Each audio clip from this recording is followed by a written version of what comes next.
Bueno, pues yo soy Goyo Corroto, para el que no me conozca, ¿vale? He venido aquí a dar una pequeña charla sobre introducción a la inteligencia artificial, orígenes y definición. Luego veremos una pequeña explicación mediante vídeos de cómo funciona realmente por dentro la inteligencia artificial y veremos algunos casos de uso, tanto con clientes propios como ChatGPT, que lo conoceréis todos, hasta un cliente propio generado por nosotros. ¿Vale? Antes de empezar la charla, me gustaría hacer un baremo aproximadamente de actualmente los que estamos aquí y si puede ser los que están en remoto, de si actualmente en vuestro día a día utilizáis la inteligencia artificial para algo o sois conscientes de que utilizáis la inteligencia artificial para algo. ¿Manos arriba? A ver, por ahí salen unas cuantas. Vale. Sí. Hemos dicho, a ver, ¿podéis levantar otra vez más? No entiendo que vosotros no utilizáis la IA para nada. Bueno, está todo aquí. Bueno, el porcentaje, por lo que veo, es bastante alto. ¿Y cómo es en remoto? Bastante. Sí, vale, me gusta lo que veo. Efectivamente. Yo la utilizo un poquito para algunas consultas de programación. Vale, me vale. Pero bueno, ahora más, pero la empresa en la que estaba antes, soy nuevo en vuestra empresa, y estaba terminantemente prohibido. Entiendo. Sí, bueno, ya veremos un poco aspectos de por qué ocurren esas cosas, pero bueno, era simplemente para hacer un pequeño baremo si efectivamente este curso está orientado a gente que sabe lo que es la IA o está más orientado a gente que no tiene ni puñetera idea de lo que es y quiere saber un poco lo que es y para qué se usa, ¿vale? ¿Puedo hacer zoom? Sí, yo creo que sí, ¿no? No sé, está ahí. Vale, esa gráfica que veis ahí, que no se entiende nada, porque, bueno, esto está muy hecho para la imagen, ¿vale? Esas barras amarillas, ¿vale? Representan actualmente, ¿vale? Creo que es en el 2023, no sale bien la fecha, pero es el número de consultas que recibe actualmente Stack Overflow, que es básicamente la herramienta que hemos utilizado a lo largo de los últimos 10 años para hacer consultas. Y si os fijáis, si esto es 2022, 2021, 2020, en 2019, ¿vale? Fue el último año en que, digamos, siguió creciendo, ¿no? El número de consultas. Y a raíz de ahí, que fue cuando salió GPT-3 y demás, todo esto ha ido cayendo hasta un punto que es insostenible de alguna manera. ¿Vale? Y en la imagen de arriba simplemente os represento desde no sale, pero bueno, esto sería GPT-3 y este sería el primer modelo, digamos, de LLM que salió, ¿vale? Y cuántos números de parámetros ha ido incrementando hasta GPT-3 y de ahí en adelante pues ha crecido muchísimo, ¿vale? Sencillamente una breve explicación, ¿vale? Ahora si esto va para atrás, creo que sí, vale. Bueno, pues aquí os muestro un breve resumen de qué es la inteligencia artificial, cómo se define, por así decirlo, el término de la inteligencia artificial, ¿vale? No voy a leeros todo el texto, ¿vale? Simplemente para que lo veáis. Y, bueno, y algunas diferencias, ¿vale? Que hay entre una IA fuerte y una débil, que, bueno, eso lo veremos ahora más adelante. Vale, aquí quería mostraros, ¿vale? Un pequeño gráfico que creo que también se ve mal. Bueno, algo mejor, ¿vale? Que bueno, esto con los vídeos lo iremos elaborando un poco más, pero bueno, es una línea temporal de las cosas más importantes que han ido ocurriendo de la IA, ¿vale?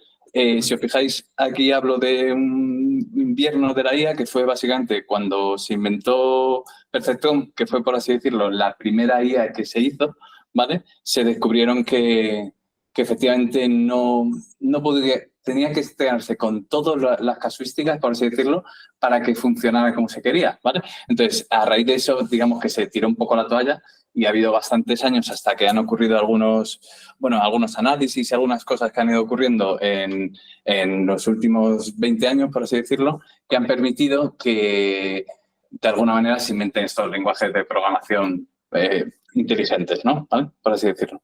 Y nada, sencillamente queríamos hacer esto y si vemos todos los vídeos, pues cuando veamos una parte relacionada con la historia, pues haré hincapié a esta línea temporal, ¿vale? Sí, porque nos vamos a morir. Pero no te paras con esto. Sí.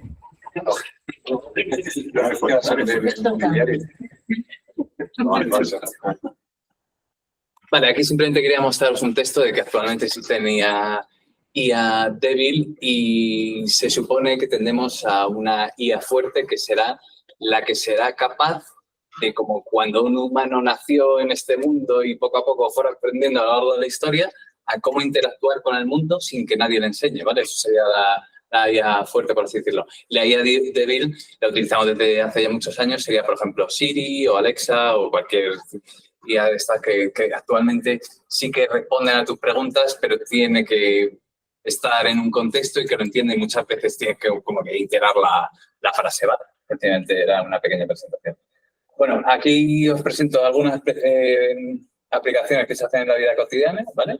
Que actualmente ya se usan. Algunas sois conscientes de ellas, otras no, probablemente, ¿vale? Os muestro algunos ejemplos en smartphone, en hogares inteligentes, en medicina, ¿vale? En la conducción autónoma y en el entretenimiento, ¿vale? Educación virtual y en e-commerce y demás. Bueno, si queréis ver esto, pasar el PPT y si queréis ver cada caso, tal, no quiero elaborar todo el contenido, por si no sería muy larga la charla, ¿vale? Bueno, y luego, actualmente, ¿cuál es el enfoque de importancia que se le está dando a la IA? ¿En qué diferentes sectores se le está dando mayor importancia, ¿vale? Actualmente a esto de la IA y, bueno, hay un muestro un poco de los sectores, ¿vale? Igual, un poco más enfocado a la eficiencia y economía, ¿vale? Y luego están unas imágenes, ¿vale? No sé si ha cortado. Vale, vale. Ah, vaya. ¿Se ve? Vale. Más o menos. Vale, pues sencillamente, como decéis, los usos más comunes de las herramientas IA generativas se encuentran en el marketing y las ventas, el desarrollo de productos y servicios y las operaciones de servicio. Bueno, básicamente ahí podéis ver un poco el uso que tiene actualmente en los distintos departamentos es el uso de estas IA generativas, ¿vale? No se escucha. No están. Perdón. ¿Estáis los demás? ¿Bien? Intenta acercarte un poco la silla A esto. Sí. Siempre habla con la voz ahí. O acércale el micro. ¿Podéis decirnos si se escucha bien, por favor? Hola, hola. ¿Me veis? Un, dos, tres. Se escucha perfecto. No, se escucha bien. Creemos que es Sofía la que está teniendo problemas. El resto escuchamos perfecto. Han movilizado ahí. Muchas gracias.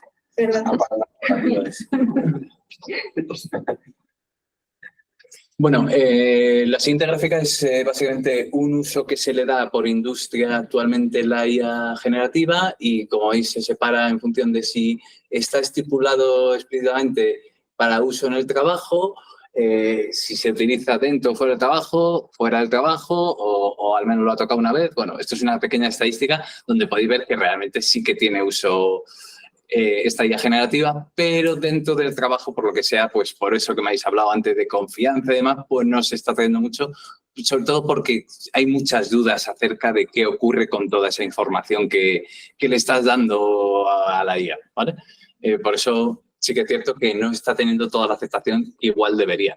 Yo entiendo que están esperando muchas veces a que empresas como más potentes experimenten y de alguna manera pues tener trabajo ya hecho, ¿no? Es algo así como yo lo veo, ¿vale? Vale, vamos para atrás. Siguientes dos imágenes, que hagan un poco lo mismo. Vale.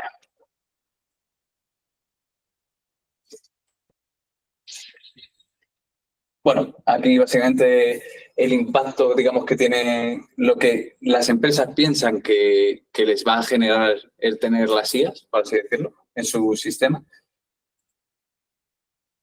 Y luego aquí, digamos, los miedos que tienen las empresas acerca de estas IAs, ¿vale? Y aquí veis ordenado básicamente la imprecisión, ¿vale? Que es una de las razones por la que sé que mucha gente no utiliza la IA, porque al final, como luego veremos cuando expliquemos cómo funciona por dentro, al final la IA lo que intenta es predecir el resultado, que parece que está comprendiendo lo que está haciendo, pero al final es una predicción, un cálculo matemático, literalmente. Entonces,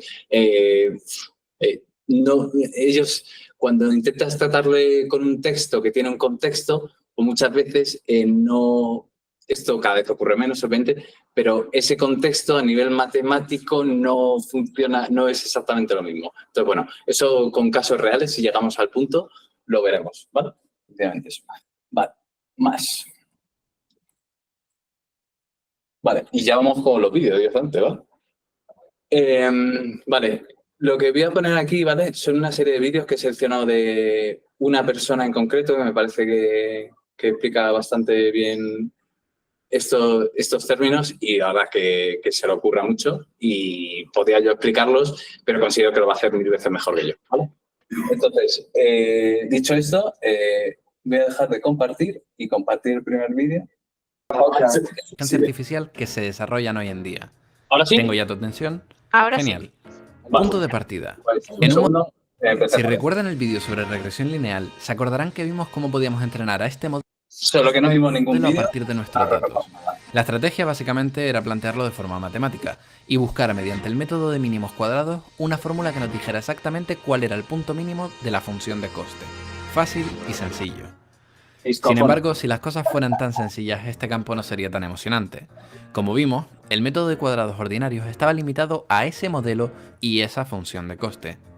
Hoy veremos el método del descenso del gradiente, o gradient descent, un algoritmo clave dentro del campo del machine learning y que se encuentra en el corazón de la gran mayoría de los sistemas de inteligencia artificial que se desarrollan hoy en día. ¿Tengo ya tu atención? Genial. Punto de partida. En un modelo cualquiera, ya sea de regresión lineal u otra cosa, tenemos unos parámetros, y si modificamos esos parámetros, podemos variar el error de nuestro modelo. La función de coste será la que nos diga cuál es el error para cada una de las combinaciones de nuestros parámetros, y matemáticamente esto es, bueno, una función, ya lo dice su nombre, función de coste. Por tanto, vamos a ver un poco de teoría matemática sobre funciones. Mira, esto de aquí es una función convexa. La definición geométrica que define como convexa una función la dejaremos de lado. Lo que quiero que conozcas de este tipo de funciones es una propiedad que nos dice que de encontrar un punto mínimo, por ejemplo este de aquí, podemos estar seguros de que dicho punto será un mínimo global de la función. Es decir, no encontraremos un punto de la función que sea inferior a este de aquí. Intuitivamente, vemos que este tipo de funciones tendrán normalmente forma de cuenco. Por otro lado, tenemos esto de aquí, que es una función cóncava. A efectos prácticos, una función cóncava, si la invertimos añadiéndole un símbolo negativo, se nos convertiría en una función convexa, así que realmente no nos interesa. La mandamos a tomar viento. Y finalmente tenemos esta función de aquí, que son un problema. A ver, no me entiendas mal, es un problema, sí, pero es el problema que queremos resolver. A estas funciones se le denominan no convexas, y más allá de su nombre tan poco original, el problema surge porque ya no se cumple la propiedad que nos interesaba de las funciones convexas. Aquí es posible encontrarnos con un punto mínimo que no sea el mínimo global de la función. Por ejemplo, este punto local de aquí no es el global, ya que como vemos, este punto de aquí es inferior. El motivo de por qué es un problema es el siguiente. Fíjate, ¿te acuerdas cómo hacíamos para encontrar estos mínimos? Sabemos que si derivamos una función, la derivada nos indica la pendiente de la función en ese punto. Visualiza esta operación matemática como si fuera un nivel de carpintero, con el que podemos medir la inclinación en cada tramo de nuestra función. Lo que hacemos con la derivada es igualar la pendiente a 0 y resolver dicha ecuación para así encontrar el punto donde la pendiente es nula. Con las funciones convexas sabemos que solo hay un punto mínimo y por tanto solo tendremos que resolver una ecuación. Pero con las funciones no convexas podemos encontrarnos con múltiples puntos mínimos y por tanto múltiples ecuaciones que resolver. Y no solo eso, ahora podemos tener otras zonas de la función con pendiente nula, por ejemplo máximos locales, puntos de inflexión o puntos de silla. Un sistema de ecuaciones enorme que es bastante ineficiente de resolver. Vamos, un rollo. Cuando resolvimos el modelo de regresión lineal, forzamos a que la función de coste fuera el error cuadrático medio, porque así podíamos obtener una función con una forma convexa, y por tanto fácil de calcular. Pero la diversidad de modelos y funciones de coste en el mundo del machine learning nos obliga a encontrar una solución para las funciones no convexas. Vamos a pensar juntos una solución. Lo que vamos a hacer es aprovechar la información que nos proporciona el cálculo de la derivada para ayudarnos a encontrar los mínimos locales. Recuerda, la derivada nos informa de la pendiente de nuestra función. Te voy a presentar un ejemplo, pero para que sea más intuitivo, vamos a imaginarnos este mismo escenario en 3 dimensiones. Nuestras funciones con máximos y mínimos se convierten ahora en figuras tridimensionales, en un terreno abrupto de colinas, valles y montañas. Imagínate que te colocan en un punto cualquiera de este terreno y que tu misión es la de llegar a la zona más baja de toda esta superficie. Sin embargo, tú no tienes acceso al mapa del terreno y ni siquiera puedes observar a tu alrededor. Vas con los ojos cerrados. En esta situación lo único que podrías hacer sería ir tanteando con el pie la inclinación del sitio en el que te encuentras. Y tendría lógica que si queremos descender al punto mínimo, pues nos movamos en la dirección hacia donde la pendiente descienda con mayor intensidad. Por tanto, primero evaluamos la inclinación para encontrar la mayor pendiente, luego caminamos una distancia en esa dirección y después nos paramos. En la nueva posición volvemos a repetir el proceso. Evaluamos la pendiente, detectamos la dirección y avanzamos.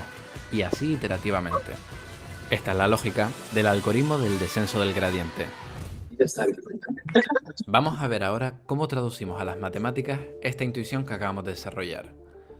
Imagínate que esto de aquí es nuestra función de coste. Se trata de una superficie tridimensional en el que los ejes X, Z son nuestros dos parámetros y la Y el error de nuestro modelo. Usamos dos parámetros para poderlo visualizar bien, en 3 dimensiones, pero recuerda que en Machine Learning solemos trabajar con modelos con miles y miles de parámetros.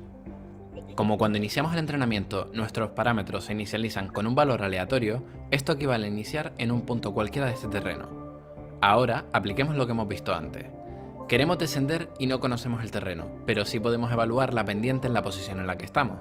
Como hemos visto, esto equivale a calcular la derivada de la función en dicho punto. Como nuestra función es multidimensional, tendremos que calcular derivadas parciales para cada uno de nuestros parámetros, y cada uno de estos valores nos dirá cuál es la pendiente en el eje de dicho parámetro. Sería como obtener las direcciones en un mapa para el eje norte-sur y este-oeste. Conjuntamente todas estas direcciones, es decir, todas las derivadas parciales, conforman un vector que nos indica la dirección hacia la que la pendiente asciende. Este vector se denomina el gradiente. Lo que queremos hacer es descender, así que podemos utilizar este vector para tomar el sentido opuesto. Es decir, si el gradiente nos indica cómo tendríamos que actualizar nuestros parámetros para subir, lo que haremos entonces será restarlo. Esto nos daría un nuevo conjunto de parámetros y por tanto nos llevaría a un nuevo lugar de nuestra función, donde repetiremos el proceso múltiples veces, hasta llegar a una zona donde movernos ya no suponga una variación notable del coste. Es decir, la pendiente es próxima a nula y lo más probable es que estemos en un mínimo local. Hemos, por tanto, minimizado el coste del modelo. Mira, aquí tenemos el algoritmo que acabamos de deducir, pero para que realmente esté completo todavía nos falta añadir un parámetro más, el ratio de aprendizaje. El ratio de aprendizaje lo que hace es definir cuánto afecta el gradiente a la actualización de nuestros parámetros en cada iteración, o lo que es lo mismo, cuánto avanzamos en cada paso. Esto es muy importante porque va a definir completamente el comportamiento de nuestro algoritmo. Para entenderlo mejor, vamos a ver un último ejemplo. Esto que estás viendo en imagen representa una superficie tridimensional similar a la que hemos visto antes, pero en este caso la observamos desde la parte superior. Cada curva de nivel representa una altura en la que el coste es igual, y con ellas podemos intuir los desniveles de nuestra función de coste. Las 4 áreas con niveles más estrechos representan los mínimos hacia donde debería dirigirse nuestro punto. Esta forma de visualizar las funciones es muy habitual en el campo del Machine Learning, así que dedícale un tiempo a saber cómo interpretarlas. Si ejecutamos el algoritmo, vemos cómo efectivamente el punto va avanzando en cada iteración hasta aproximarse a una de las zonas de mínimo coste. Parece por tanto que el algoritmo funciona a la perfección para este valor del ratio de aprendizaje. Vamos a probar otros valores para ver cómo puede afectar al comportamiento del algoritmo. Si probamos con un valor muy pequeño, vemos que poco a poco el punto se aproxima a la zona de mínimo coste, aunque a costa de calcular muchas iteraciones. Esto podría ser ineficiente el algoritmo, y también podría hacer que el punto quedara atrapado con mayor facilidad en un punto local más ineficiente. Por el contrario, si le asignamos un valor muy elevado, vemos como en cada iteración los pasos que da son tan largos que el punto es incapaz de introducirse dentro de la zona de mínimo coste, siendo imposible para el algoritmo converger en dicho punto, y causando que el proceso de optimización quede en un bucle infinito. Como vemos, la correcta configuración del ratio de aprendizaje es fundamental para poder hacer que el algoritmo funcione bien. Hay diferentes técnicas que sirven para ajustar a este parámetro de forma dinámica, al igual que mejoras en las fórmulas que hemos visto para que el movimiento del punto sea más eficiente. Todas estas técnicas las iremos viendo en futuros vídeos, para así poco a poco ir ampliando nuestro conocimiento en el campo de la optimización de funciones no convexas, un campo fundamental en el universo del Machine Learning y que, como veremos en el próximo vídeo, es un componente clave en el algoritmo de redes neuronales. Vale, y bueno, como habéis visto, esto del descenso del gradiente básicamente es como, por así decirlo, la inclinación máxima digamos, que necesitas para alcanzar el siguiente punto y, digamos, ir así poquito a poco, como encontrando, como os hace ese ejemplo de la montaña, ¿no? De ir encontrando nuestro punto más bajo hasta un punto que el coste de buscar un punto más bajo sea demasiado alto como para continuar. Y ahí ha tomado la decisión, ¿no? Por así decirlo. ¿Vale? Esto es necesario porque, aunque es un poco matemático, utiliza ejemplos un poco sencillos para que lo entendáis, porque va a hacer referencia todo el rato a este algoritmo, ¿vale? Porque es necesario para muchísimas cosas, ¿vale? Por eso quería poner primerito esto, porque en muchas ocasiones va a hacer referencia a este descenso gradiente. Y de hecho, como veis, acaba diciendo de una red neuronal. El siguiente vídeo es red neuronal, ¿vale? Introducirle.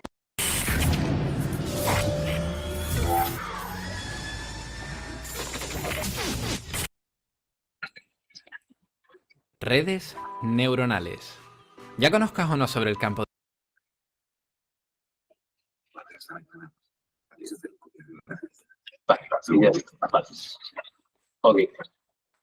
de la inteligencia artificial, posiblemente te hayas cruzado con este término en alguna ocasión. Y es que las redes neuronales se han convertido en la familia de algoritmos de Machine Learning más populares de esta última oleada que estamos viviendo. En realidad, como modelo computacional, existen desde mediados del siglo pasado, pero no ha sido hasta hace unos años con la mejora de la técnica y la tecnología que hemos empezado a utilizarlas a lo bestia. Reconocimiento de caracteres, de imágenes, de voz, predicción bursátil, generación de texto, traducción de idiomas, prevención de fraude, conducción autónoma, análisis genético, pronóstico de enfermedades o quizás lo más espectacular, clasificar pepinos. ¡Wow! El futuro ya ha llegado. Como ves, se trata de una familia de algoritmos muy potentes con los que podemos modelar comportamientos inteligentes. Pero, ¿y cómo funcionan?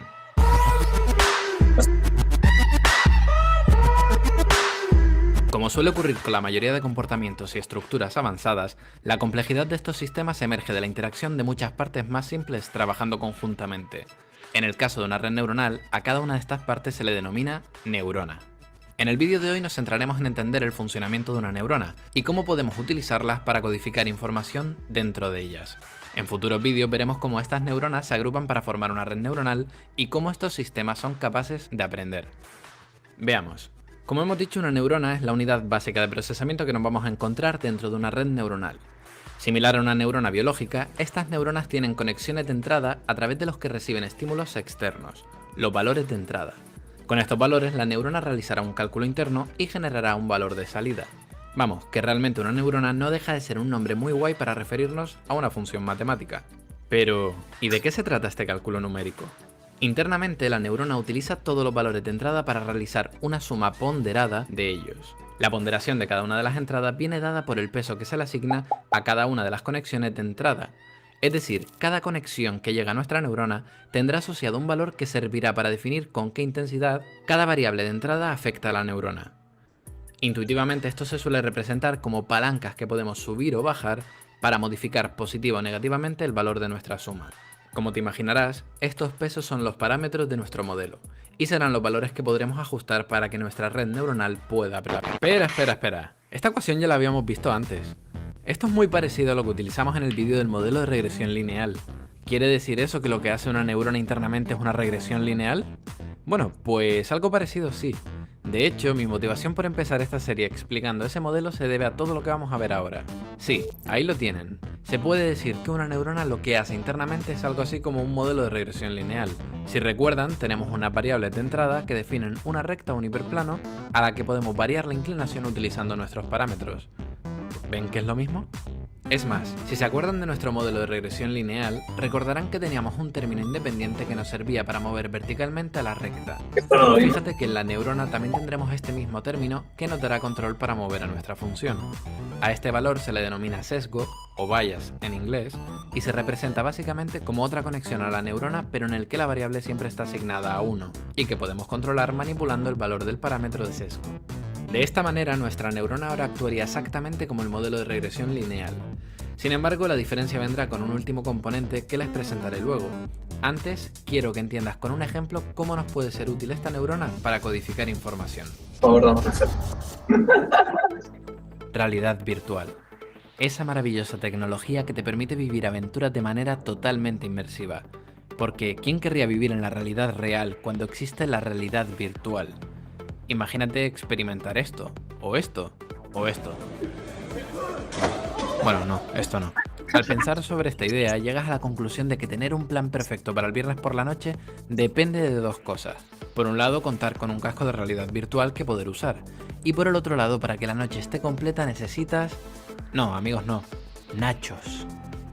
Efectivamente, un plan perfecto solo se puede dar si tenemos la combinación de realidad virtual y nachos. Vamos a utilizar nuestra neurona para modelar este ejemplo.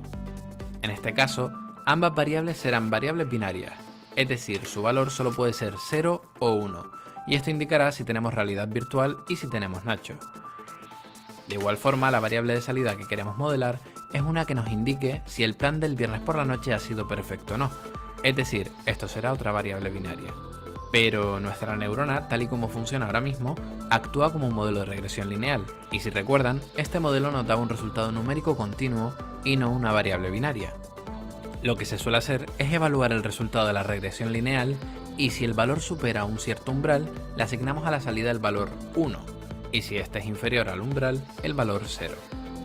Como en nuestra neurona contamos con el término de sesgo, podemos asignarle un valor equivalente al opuesto del umbral y así podemos reescribir estas fórmulas de manera más sencilla. Ahora simplemente el valor de la salida dependerá de si el cómputo de nuestra neurona es mayor o menor que 0. Ahora sí estamos listos para empezar a modelar nuestro plan de viernes noche. Hemos dicho que para que nuestra noche sea épica, es decir, que la salida sea 1, necesitamos que ambas variables de entrada estén activas, es decir, que tengamos realidad virtual y que tengamos nachos. Cualquier otra combinación diferente harán que esta noche no sea tan interesante. En esta tabla también vamos a visualizar cuál es el resultado de nuestra neurona para cada combinación de variables. Visto así, nuestra tarea será la de ir variando el valor de nuestros parámetros, tanto los pesos de las conexiones como el sesgo, para encontrar la combinación perfecta que modele nuestra noche ideal. Si vamos probando diferentes combinaciones, vemos cómo el resultado va variando. Finalmente podríamos encontrar una combinación como esta, en la que, como ves, para todas las combinaciones de variables conseguimos el resultado esperado. Fíjate cómo con estos parámetros solo es posible obtener una respuesta positiva, es decir, un valor de 1 en la salida, cuando ambas variables de entrada están activadas. Hemos por tanto conseguido utilizar a nuestra neurona para codificar información sobre nuestra noche épica. Un ejemplo muy simple, sí, pero oye, por algo se empieza. Para entender mejor lo que hemos hecho, vamos a intentar visualizar esta tabla de aquí. Para ello dibujamos una gráfica donde cada eje representa nuestras variables, nachos y realidad virtual. Como habíamos dicho, si alguno de estos elementos o ambos nos faltaban, nuestra noche no sería tan épica. Solo tendremos un resultado positivo en el caso de que ambas variables estuvieran activadas. Desde los ojos de un informático, vemos que realmente este problema, si le quitamos la capa narrativa, no es más que el modelo de una puerta lógica AND. Vamos a continuar trabajando desde este prisma. Si sobre esta gráfica ahora visualizáramos la recta de regresión definida por nuestra neurona, veríamos lo siguiente. Como ves, la combinación de parámetros que hemos encontrado antes han trazado una recta que separa nuestros puntos de la gráfica en dos grupos diferentes. Por tanto, otra manera de entender este problema es la de encontrar aquellos valores de nuestros parámetros que tracen una frontera entre las dos clases que queremos clasificar. ¿A qué es mucho más intuitivo de ver? Ahora que entiendes esto, podemos probar con otros ejemplos. Por ejemplo, este de aquí sería la gráfica de una puerta OR. Nuevamente, podemos ir ajustando los valores de nuestros parámetros hasta que encontremos la combinación correcta que traza una recta que separe ambos grupos. En este caso sería esta. Vaya, parece sencillo. Prueba ahora con el ejemplo de una puerta SHOR. Intentamos separarlo en dos grupos, quizás así. No, mejor así. No, tampoco. No te preocupes, este problema no tiene solución. Y es que se trata de una de las limitaciones de utilizar una única neurona para codificar este modelo. Es imposible separar linealmente ambas clases. La solución a este problema es muy sencilla, añadir una segunda neurona. Ahora con dos neuronas tendríamos dos rectas que podríamos usar para separar a ambos grupos. ¿Ves? Problema resuelto. Esta limitación de las neuronas de poder resolver el problema de la puerta SHOR se conoce desde 1969 e ilustra muy bien la necesidad de combinar varias neuronas para poder conseguir modelos más complejos. En la siguiente parte de esta serie hablaremos de cómo se combinan las neuronas para construir redes neuronales. Para ello, como ya les dije antes, hará falta introducir un último componente a la estructura de nuestra neurona, la función de activación. Pero como se trata de un concepto tan interesante y este vídeo ya empieza a quedar largo, lo dejaremos para el próximo vídeo. Pues, ¿cómo no?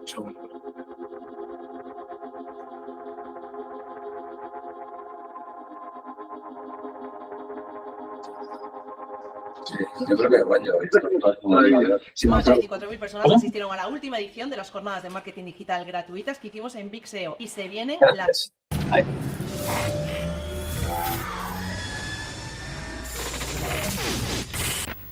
Redes neuronales.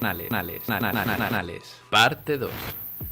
Ya lo sé. Sé que ha pasado mucho tiempo entre vídeo y vídeo. ¿Cómo? ¿Que no te acuerdas de la primera parte? Vale, me hago cargo. Repaso rápido. A ver, recuerda, en la primera parte nos centramos en entender qué era una neurona artificial, componente básico dentro de una red neuronal.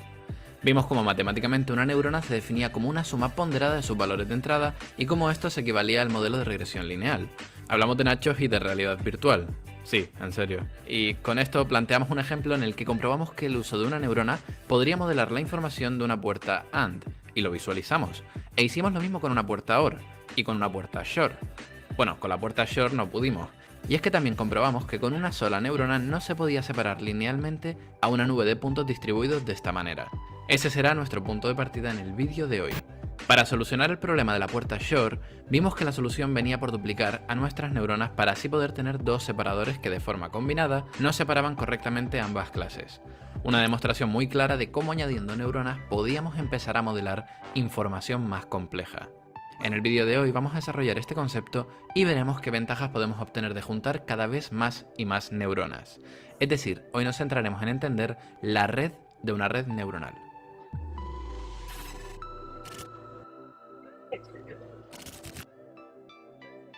Empecemos a juntar neuronas. Si te lo planteas, hay dos formas diferentes de organizar a estas neuronas de aquí. Una manera sería colocarlas en la misma columna, o llamado de forma más correcta, en la misma capa. Como se puede ver, dos neuronas que se encuentran en la misma capa recibirán la misma información de entrada de la capa anterior y los cálculos que realicen los pasarán a la capa siguiente. A la primera capa, donde están las variables de entrada, se le denomina capa de entrada, y a la última, capa de salida. A las capas intermedias se le denominan capas ocultas. Vale, de momento parece sencillo, ¿no? Pero no nos quedemos solo con eso. Como nos gusta hacer en este canal, vamos a intentar entender de forma intuitiva qué es lo que ocurre cuando colocamos a las neuronas de una manera u otra. Como hemos dicho, cuando colocamos dos neuronas de forma secuencial, una de ellas recibe la información procesada por la neurona anterior. ¿Y qué ventajas nos aporta esto? Bueno, pues con esto lo que conseguimos es algo muy importante, que la red pueda aprender conocimiento jerarquizado. Fíjate, si recuerdas el ejemplo de la primera parte, te acordarás que teníamos dos variables de entrada, nachos y realidad virtual, y que con una sola neurona conseguíamos modelar si pasaríamos una noche entretenida o no. Es decir, nuestra neurona ha procesado la información de entrada y el resultado de salida nos aporta una información más elaborada y compleja. ¿Y por qué no utilizar esta información para elaborar algo más complejo aún? A lo mejor lo que queremos que aprenda nuestra red no es saber si estaremos entretenidos el viernes noche, sino la nota que sacaremos en el examen de la semana que viene. A lo mejor tenemos otras dos variables de entrada que son motivación por la asignatura y dificultad del examen. Siendo así, esta podría ser una posible arquitectura de nuestra red. Ahora, de forma jerarquizada, la red neuronal podría aprender conocimiento más básico en las primeras capas, como por ejemplo que esta neurona se especializa en saber si vas a estar entretenido el viernes por la noche, y esta otra neurona que se especializa en saber cuál es tu motivación de cara al examen.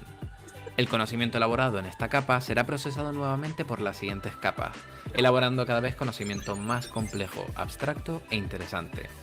Esta neurona de aquí podría descubrir que si tu motivación de cara al examen es baja y tu noche del viernes posiblemente sea entretenida, quizás vayas a estudiar poco y tu desempeño en el examen sea más bajo. ¿Lo entiendes? Como ves, entre más capas añadimos, más complejo puede ser el conocimiento que elaboremos. Esta profundidad en la cantidad de capas es lo que da nombre al aprendizaje profundo, el deep learning. Pero... bueno, eso, que hay un pero. Pero un pero muy importante. Para alcanzar este aprendizaje profundo, hemos dicho que queremos conectar múltiples neuronas de forma secuencial. Y si recuerdas de la primera parte, al final lo que hace cada una de estas neuronas es un problema de regresión lineal. Es decir, que lo que estamos haciendo, si lo planteamos matemáticamente, es concatenar diferentes operaciones de regresión lineal. El problema aquí es que matemáticamente se puede comprobar que el efecto de sumar muchas operaciones de regresión lineal, es decir, sumar muchas líneas rectas, equivale a solamente haber hecho una única operación. Es decir, da como resultado otra línea recta. O visto de otra manera, tal y como está planteada la red de momento, hace que toda la estructura que queríamos conseguir colapse hasta ser equivalente a tener una única neurona. Para conseguir que nuestra red no colapse, necesitamos que esta suma de aquí dé como resultado algo diferente a una línea recta. Y para eso necesitaríamos que cada una de estas líneas sufra alguna manipulación no lineal que las distorsione. ¿Cómo lo conseguimos? Entran en escena las funciones de activación. La función de activación es la última componente que nos faltó ver en la estructura de la neurona. Básicamente, si en nuestra neurona lo que hacíamos era calcular como valor de salida una suma ponderada de nuestras entradas, lo que queremos hacer ahora es pasar dicho valor de salida por nuestra función de activación. Lo que hará la función de activación será distorsionar nuestro valor de salida, añadiéndole deformaciones no lineales, para que así podamos encadenar de forma efectiva la computación de varias neuronas. ¿Y cómo son estas deformaciones? Bueno, pues depende de la función de activación. Vamos a ver alguna de ellas. Realmente ya en el vídeo anterior habíamos visto una primera función de activación. Cuando decíamos que una vez hubiéramos obtenido el resultado de la suma, asignaríamos 0 o 1 en función de si el valor era mayor o menor que el umbral, lo que estábamos haciendo era transformar el valor de salida. Es decir, estamos pasando nuestro resultado por una función de activación. Más concretamente, esta función es la función escalonada, esta de aquí. Como ves, lo que nos cuenta esta función es que para un valor de entrada mayor al umbral, el output es 1, y si es inferior, es igual a 0. Se llama escalonada porque el cambio de valor se produce instantáneamente y no de forma gradual, produciendo así un escalón, algo que, como veremos en el próximo vídeo, no favorece el aprendizaje. Por tanto, esta función de activación no nos interesa. Sin embargo, esta función de aquí es más interesante. Esta es la función sigmoide, y como vemos, la distorsión que produce hace que los valores muy grandes se saturen en 1 y los valores muy pequeños se saturen en 0. Por tanto, con esta función sigmoide no solo conseguimos añadir la deformación que estamos buscando, sino que también nos sirve para representar probabilidades, que siempre vienen en el rango de 0 a 1. Similar a esta tenemos también la función tangente hiperbólica, cuya forma es similar a la sigmoide, pero cuyo rango varía de -1 a 1. Y finalmente, otro tipo de función de activación muy utilizada es la unidad rectificada lineal, ReLU para los colegas, que básicamente se comporta como una función lineal cuando es positiva y constante a 0 cuando el valor de entrada es negativo. Cada una de estas funciones, además de aportar la no linealidad que estamos buscando, también ofrecen diferentes beneficios dependiendo de cuándo las utilicemos. Temario que queda para otro vídeo aparte. Al añadir estas deformaciones no lineales, damos por solucionado el problema de poder encadenar varias neuronas. Como no quiero que me creas, sino que realmente lo entiendas, vamos a ver un ejemplo. O bueno, mira, realmente ya llevo hablando un rato, así que mejor lo buscas en internet y yo creo que me voy a echar un rato al sofá. A ver qué echan en la tele. Esto es la prueba de que estoy hablando con ChatGPT a través de Google Sheets. ChatGPT, dame el nombre. Espectacular.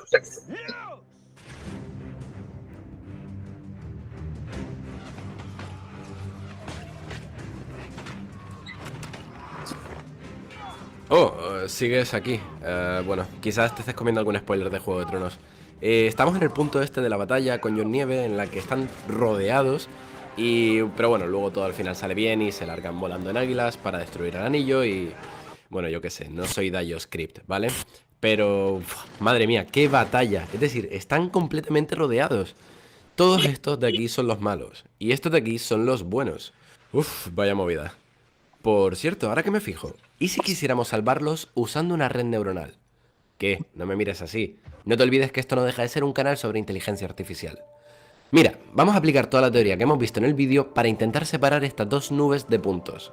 Quizás este ejemplo te parezca muy tonto, pero en la realidad este mismo problema podría ser el de clasificar en una imagen qué células son cancerígenas y cuáles no. ¿Cómo lo hacemos?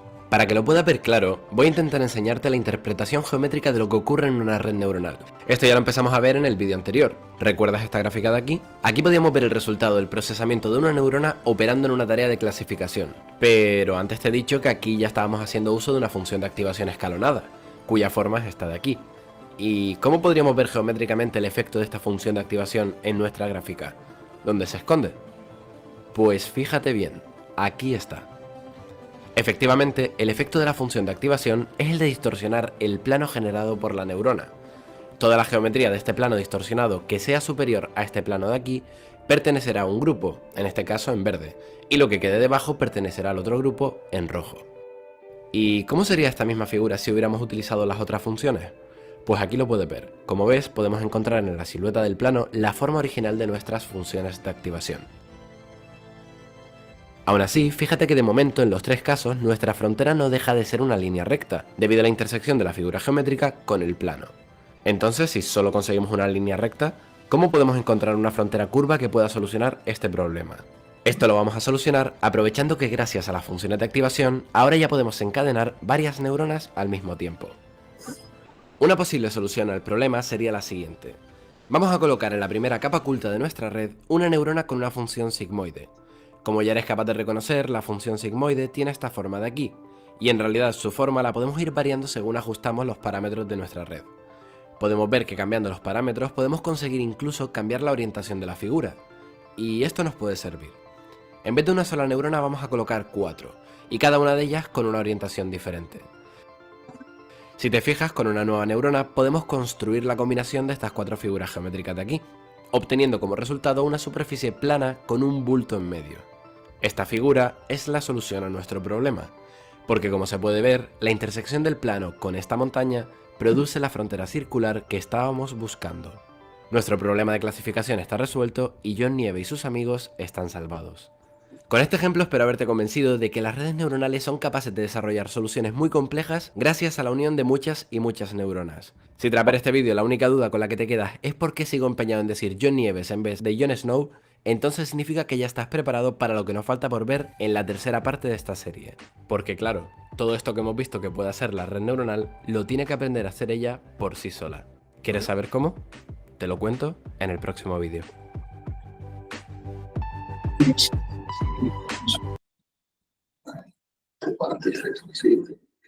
Sí, parte de eso. Bueno, vamos a ver ahí. Vale, de las matemáticas vamos a ver. Sí, lo tienes ahí abajo. No sé si. Sí, viendo, ¿no? Sí, el rojo, ¿no? Todos los meses genero esto dentro del sector inmobiliario.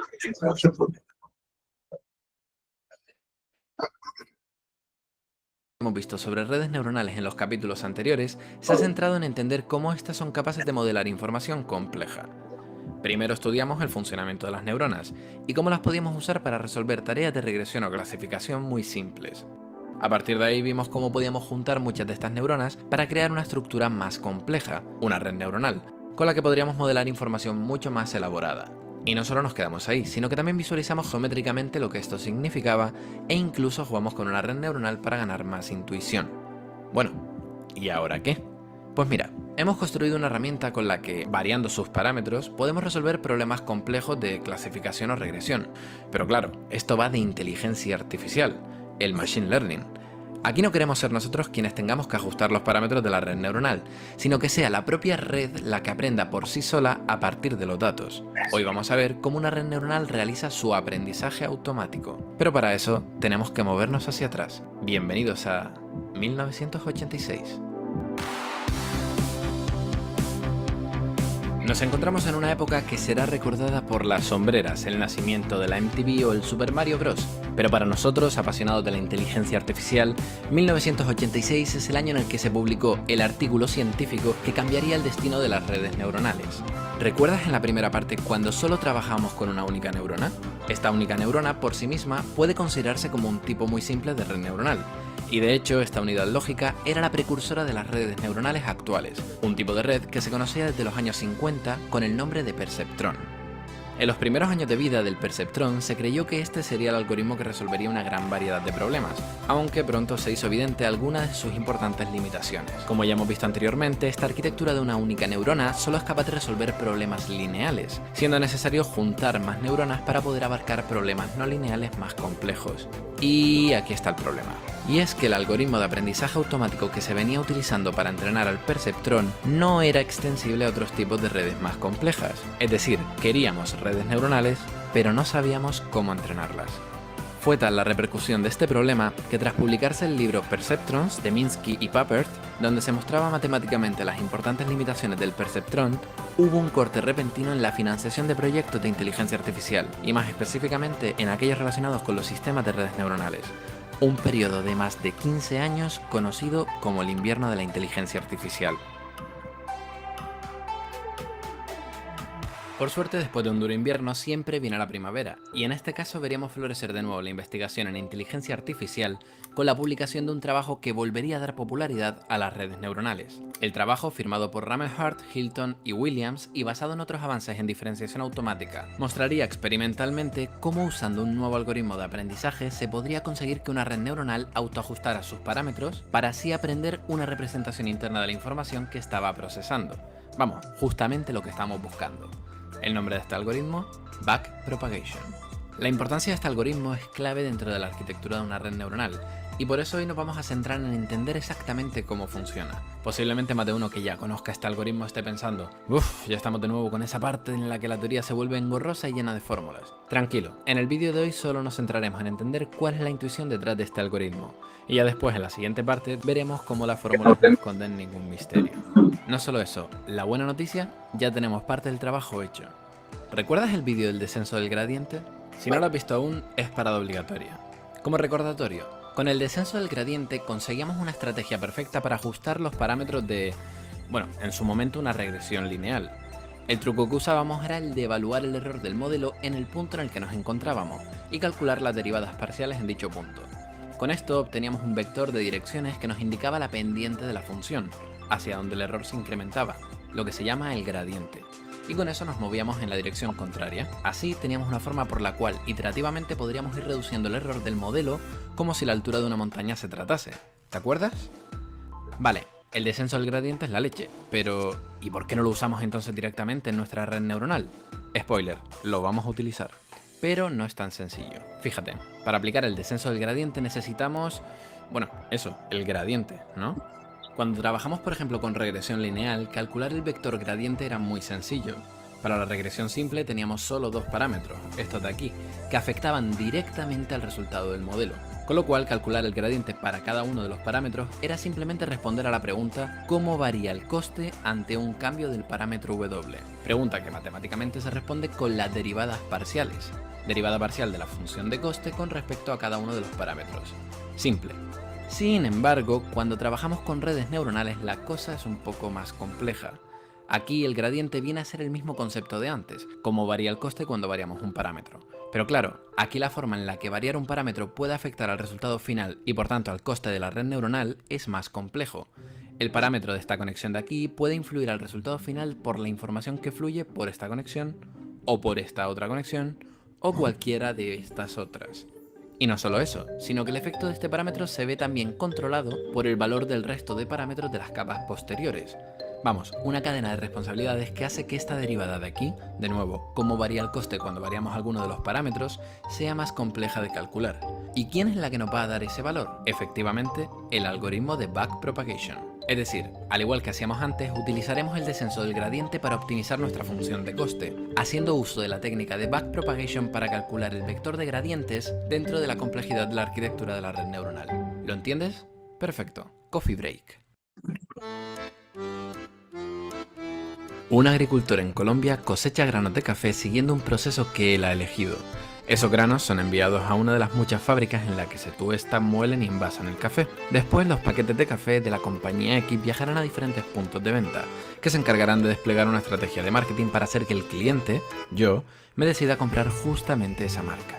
En casa me prepararé una taza de café que me dará el chute de energía necesario para inspirarme en producir exactamente este trozo de vídeo. Un vídeo que finalmente será consumido por ti, con la esperanza de que entiendas su contenido y lo que te quiero enseñar. Para que así tú, en tu satisfacción de sentirte autorrealizado por haber aprendido un nuevo concepto de Machine Learning, me premies dándole al like a este vídeo. ¿Pero qué cojo?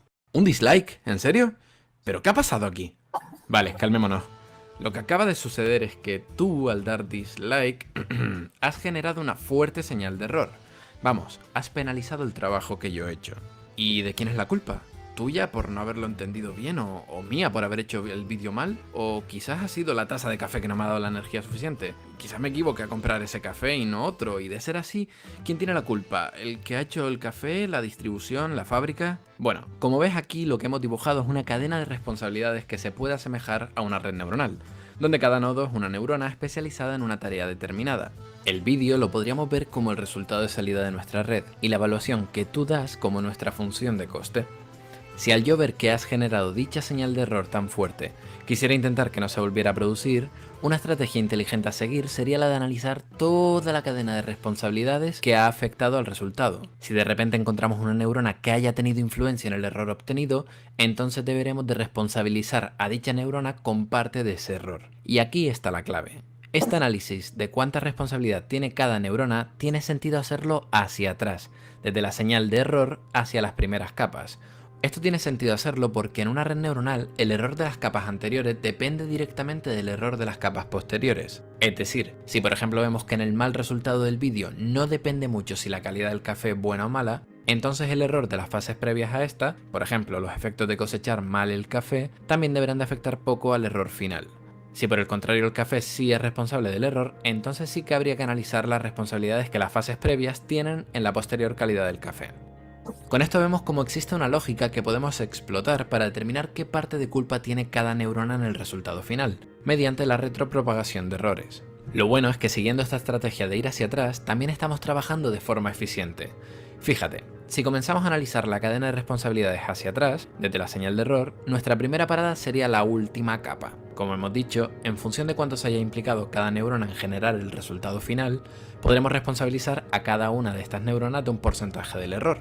En este caso, si asumimos que durante toda la fase de creación del vídeo he tomado principalmente del café X, entonces la mayor responsabilidad de ese error recaerá en el café X. Así que de esta manera podemos hacer un reparto de dichos errores. Ese será el error de la neurona, y será lo que utilizaremos principalmente para calcular cuánto hay que modificar cada parámetro en dicha neurona. Lo interesante es que una vez hemos imputado los errores a las neuronas de dicha capa, podemos proceder a repetir el mismo proceso de antes como si este fuera el error final de nuestra red.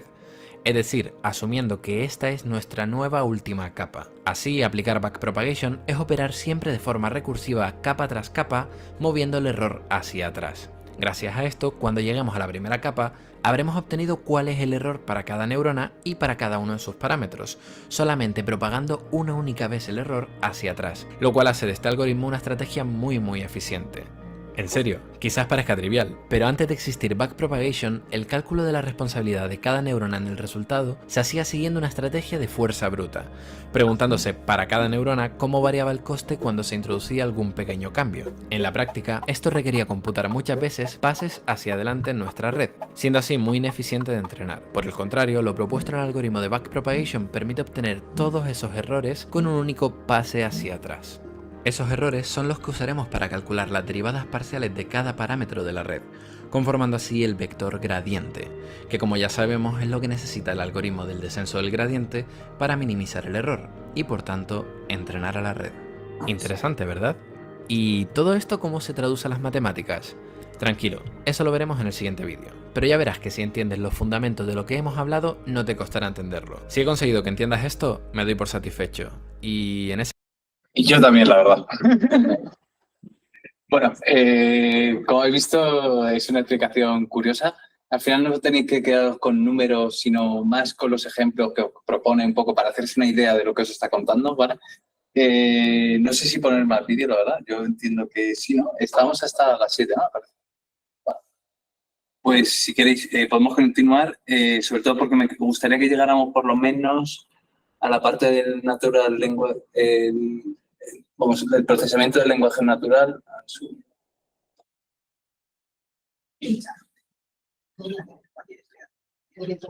Nos está compartiendo la presentación. No, cambiado de pantalla. Ah, perdón. ¿Ahora? Vale.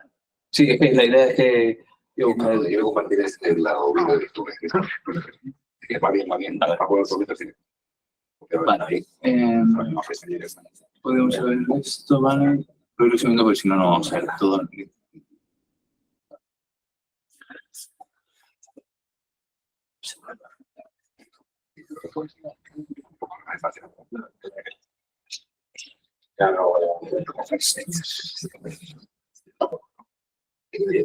¿Cuántas profesiones conoces que puedan decir que tengan el 0% de tasa de paro, que tengan salarios de...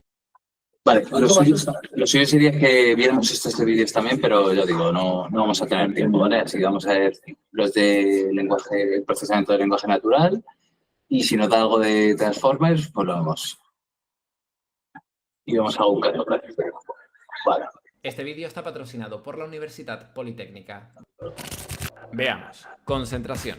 Si tuvieras que enfrentarte a cómo resolver este problema, ¿cómo lo harías? No digo de saber cómo usar redes neuronales o... Veamos. Concentración.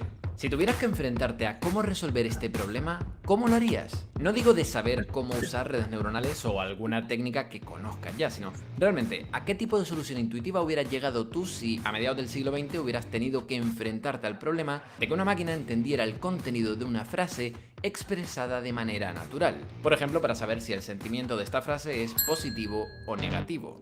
En mi caso, mi primer acercamiento a este problema pues sería el siguiente, y es que básicamente el lenguaje que estoy utilizando para comunicarme pues está aplicando una serie de reglas gramaticales que podría ser interesante tener en cuenta y codificarlas, programarlas. Y así, poquito a poco y con mucha paciencia, iremos construyendo todo nuestro lenguaje, codificándolo en reglas, pues cubriendo todas las combinaciones, todos los matices, todas las ambigüedades, todos los...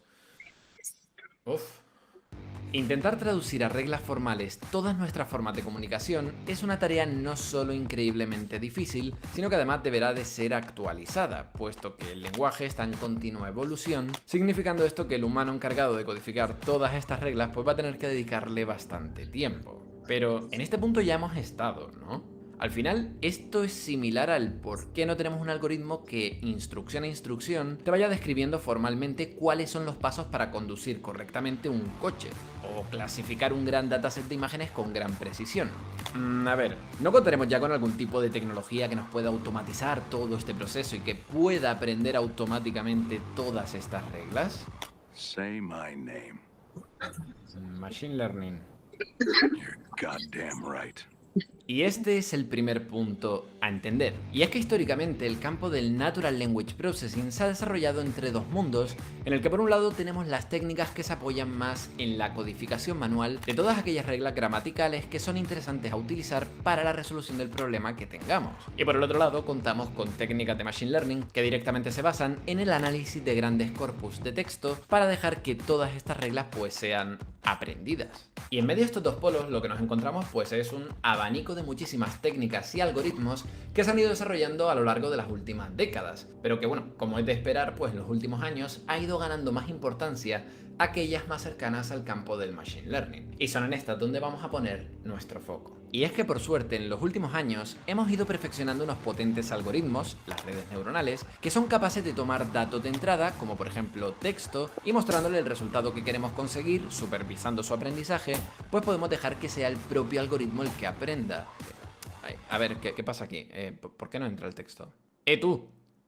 ¿Qué problema tienes con el texto? Que no lo dijeron bien. O sea, internamente yo solo proceso cosas numéricas. Ya sabes, vectores bajos en grasa, numeritos más digestivos, que es probar uno de estos caracteres y es que no sé cómo digerirlos. Todo el día con los parámetros revueltos. Pues en realidad tienes razón. Y es que, como ya sabemos, pues una red neuronal en realidad es una máquina de analizar datos, representados evidentemente de manera numérica. Es decir, cuando hablamos de dar como input una imagen, realmente lo que le estamos pasando a la red neuronal es una matriz de valores numéricos donde cada número representa las intensidades de un píxel. O cuando insertamos una tabla de datos, pues aquellas variables categóricas representadas con etiquetas también las transformamos a valores numéricos. O en un fichero de audio, las ondas analógicas del sonido pues ya han sido previamente digitalizadas. Es decir, necesitamos representar a nuestro texto de forma numérica para que así nuestras redes neuronales lo puedan procesar. ¿Se te ocurre algún plan? Pues a poco que sepas cómo funcionan internamente nuestros sistemas operativos, quizás ya tengas una primera idea. Y es que, por ejemplo, sabrás que en nuestros ordenadores, cada carácter que tecleamos y almacenamos realmente viene representado por un código numérico, donde cada símbolo está asociado con una etiqueta, donde el igual es el 61, la L mayúscula el 76, o este símbolo de aquí el 185. Bueno, y esta estrategia es bastante legítima, pues podemos utilizarla para representar también nuestros textos. Pero antes de avanzar voy a aclarar una cosa, y es que antes estábamos hablando de palabras y ahora estamos hablando de codificar caracteres. ¿Cuál de las dos es realmente la buena? Pues realmente depende. Depende del problema que quieras resolver y cómo lo quieras afrontar. Cada una de estas opciones te va a dar ventajas y desventajas. Por ejemplo, como te podrás imaginar, trabajando con un vocabulario de palabras ya formado, pues es mucho más fácil generar texto que sea realista. Pero la contraparte es que si directamente te basas en generar cada palabra como una secuencia de caracteres, pues realmente tienes la posibilidad de que tu algoritmo pueda aprender incluso a generar palabras que no existen. Como ves, pues cada una tiene su ventaja. E incluso podemos encontrar estrategias intermedias para dividir a nuestro texto, por ejemplo por subpalabra, método que como curiosidad te cuento es el que utilizan los modelos GPT-2 y GPT-3 que hemos visto en el canal. Es a cada uno de estos bloques que conforman nuestra secuencia de datos, ya sea palabras, caracteres o subpalabras, lo que se le denomina token. Y a este proceso de división, tokenización. En nuestro caso continuaremos el resto del vídeo hablando a nivel de palabra, es decir, cada token es una palabra. ¿Y cómo habíamos dicho que lo íbamos a representar?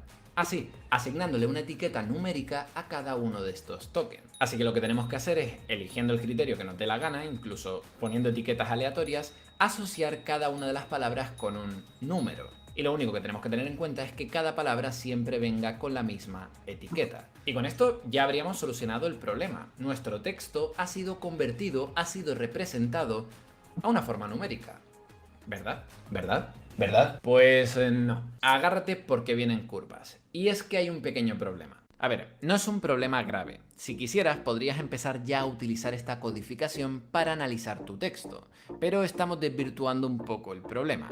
Fíjate en lo siguiente. Imagínate que no estuviéramos trabajando con texto, sino con un dataset sobre personas. Tú, yo, el de atrás y el de la esquina. Y uno de los atributos que estuviéramos mirando fuera la edad. Encontraríamos una columna en la tabla de datos donde vendría representada la edad. Y por ejemplo, uno podría tener 15 años, otro 20 años y otro 30 años. Y bueno, nuestra red neuronal se comería esos valores y básicamente al analizarlo entendería las diferencias relativas entre un valor y otro sobre la dimensión de esta columna. Es decir, entendería que este valor de aquí es cuantitativamente menor que este otro valor de aquí. Y que por ejemplo este es el doble de este. Y toda esta información sería la que la red utilizaría para resolver cuál sea el problema que estuviéramos resolviendo. Pero claro, la red solo ve números, pero realmente no sabe que esta columna representa la edad o el número de ojos que tiene esa persona o que esto realmente sea la etiqueta asociada a una palabra. Esto genera un problema, porque a lo mejor numéricamente este 15 es el identificador de la palabra teléfono, y este 20 el de la palabra tostadora, y este 30 el de la palabra pangolín. Y claro, haciendo esto lo que le estamos diciendo a la red es que un pangolín es 2 veces mayor que un teléfono o que una tostadora se encuentra en mitad de camino entre un pangolín y un teléfono. Algo que no tiene realmente sentido. Y si esto es así, ¿se te ocurre otra solución? Pues fíjate, la solución viene por buscar una representación diferente, donde en vez de asignarle una etiqueta numérica a cada palabra, lo que haremos será asignarle un vector. Un vector con tantas posiciones como palabras queramos tener en el vocabulario de nuestro problema. 1000 palabras, 20.000 palabras, 100.000 palabras, las que queramos especificar. Cada una de las posiciones de este vector representará a cada una de las palabras de nuestro vocabulario y será marcando con un 1 en la posición que queramos con la que especificaremos qué es esa la palabra que estamos representando. ¿Era el teléfono el que tenía la etiqueta 15? Pues buscamos la componente 15 del vector y la marcamos. Para entender por qué esto es interesante, lo mejor será verlo a nivel geométrico. Imagínate que en nuestro caso, pues todo nuestro vocabulario estuviera conformado solo por estas 3 palabras: teléfono, tostadora y pangolín. En este caso nos limitamos solamente a 3 palabras, pues porque geométricamente nuestros obtusos cerebros de primate son incapaces de imaginarse en más de 3 dimensiones. Así que nos quedaremos con estas 3 palabras. Teléfono tendrá la etiqueta 0, tostadora la etiqueta 1 y pangolín la etiqueta 2. Y esto, reconvertido a vector, sería su nueva representación. Lo que estamos haciendo ahora, al pasar su representación de esto a esto, es convertirlo en vectores. Vectores de 3 componentes que, si lo visualizamos en un espacio tridimensional, se colocarían de la siguiente manera. ¿Lo ves? Lo que está ocurriendo es que en este caso cada palabra ocupa su propia dimensión. Y ahora, si calculáramos la distancia entre cada palabra geométricamente, veríamos que la distancia siempre es la misma. Es constante. En Vive Programando te ayudamos a conseguir un trabajo como desarrollador web con un salario de 3.000 euros al mes. Y por tanto ya no tenemos el problema de representación que teníamos anteriormente. ¿Lo entiendes? Y a lo mejor estés pensando, oye Carlos, ¿no es esto un gasto innecesario? Al final, para una frase que contenga 20 palabras en un vocabulario de tamaño 1000, pues esto se convierte en una matriz de 20 por 1000, 20.000 elementos, donde además la mayoría de números van a ser ceros. Esto sería como querer almacenar en todo un diccionario la definición de una única palabra, dejando el resto de páginas sin definiciones, en blanco, un diccionario por palabra. algo que, bueno, pues parece que es una representación que ocupa demasiado espacio. ¿No lo podemos hacer mejor? Y bueno, no solo eso, está muy bien esta representación para evitar tener algún tipo de ordenación donde tostadora sea menor que pangolín y mayor que teléfono. Pero también es cierto que una tostadora y un teléfono pues son palabras que conceptualmente están más próximas de lo que lo estarían de un pangolín. Y aquí estamos asumiendo que la diferencia entre todas ellas es la misma. ¿No tendría más sentido algo como esto? Pues sí, y esta solución vendrá dada por un concepto interesantísimo denominado embeddings. Un concepto que realmente en nuestra serie será el primer punto de encuentro del campo del Natural Language Processing con el campo del Deep Learning. Un concepto que veremos, sí, pero lo veremos en el próximo. Pero vamos a ver embeddings y ya está.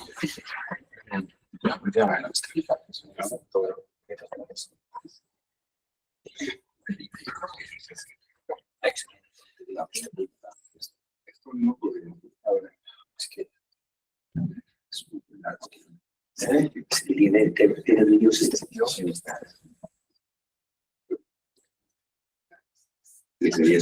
Este vídeo está patrocinado por la Universidad Politécnica. Punto de partida.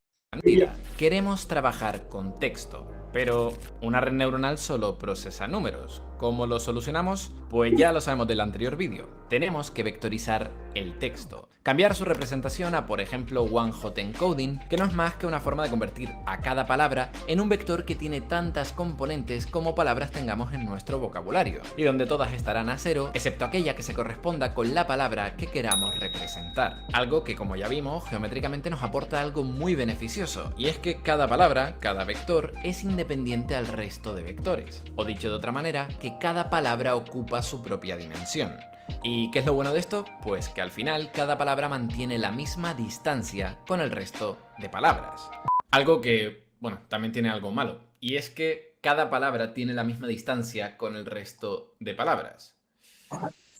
Y es que sí, asumir que cada palabra es equidistante al resto de palabras de tu vocabulario es un punto de partida correcto, pero también es cierto que nosotros como humanos no funcionamos de esta manera.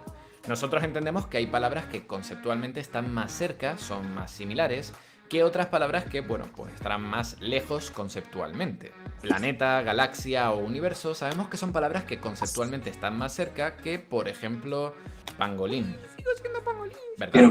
Esto nos habla de un tipo de información que sería interesante codificar en nuestros algoritmos de procesamiento del lenguaje natural. Pero claro, esto numéricamente, ¿cómo se consigue? Pues fácil, compactando. Plantéate la siguiente tarea. Imagínate que te muestro las siguientes imágenes de caras creadas artificialmente, y te pido que hagas la siguiente tarea. Tu tarea va a ser darle una ordenación. Imagínate que digo que los tienes que ordenar en función de dos atributos, dos propiedades que tú consideres relevantes para resolver el problema que te he propuesto, ordenarlos. Por ejemplo, tú decides edad y color de piel. Pues venga, probemos. Te pones a ordenar las imágenes en un gradiente de pieles más oscuras y pieles más claras, de rostros más jóvenes a más mayores, y ¡boom! Terminado. Pues genial, mira, felicidades, porque ahora, además de tener un bonito collage de caras, lo que has conseguido es reducir la dimensionalidad de los datos de tu problema.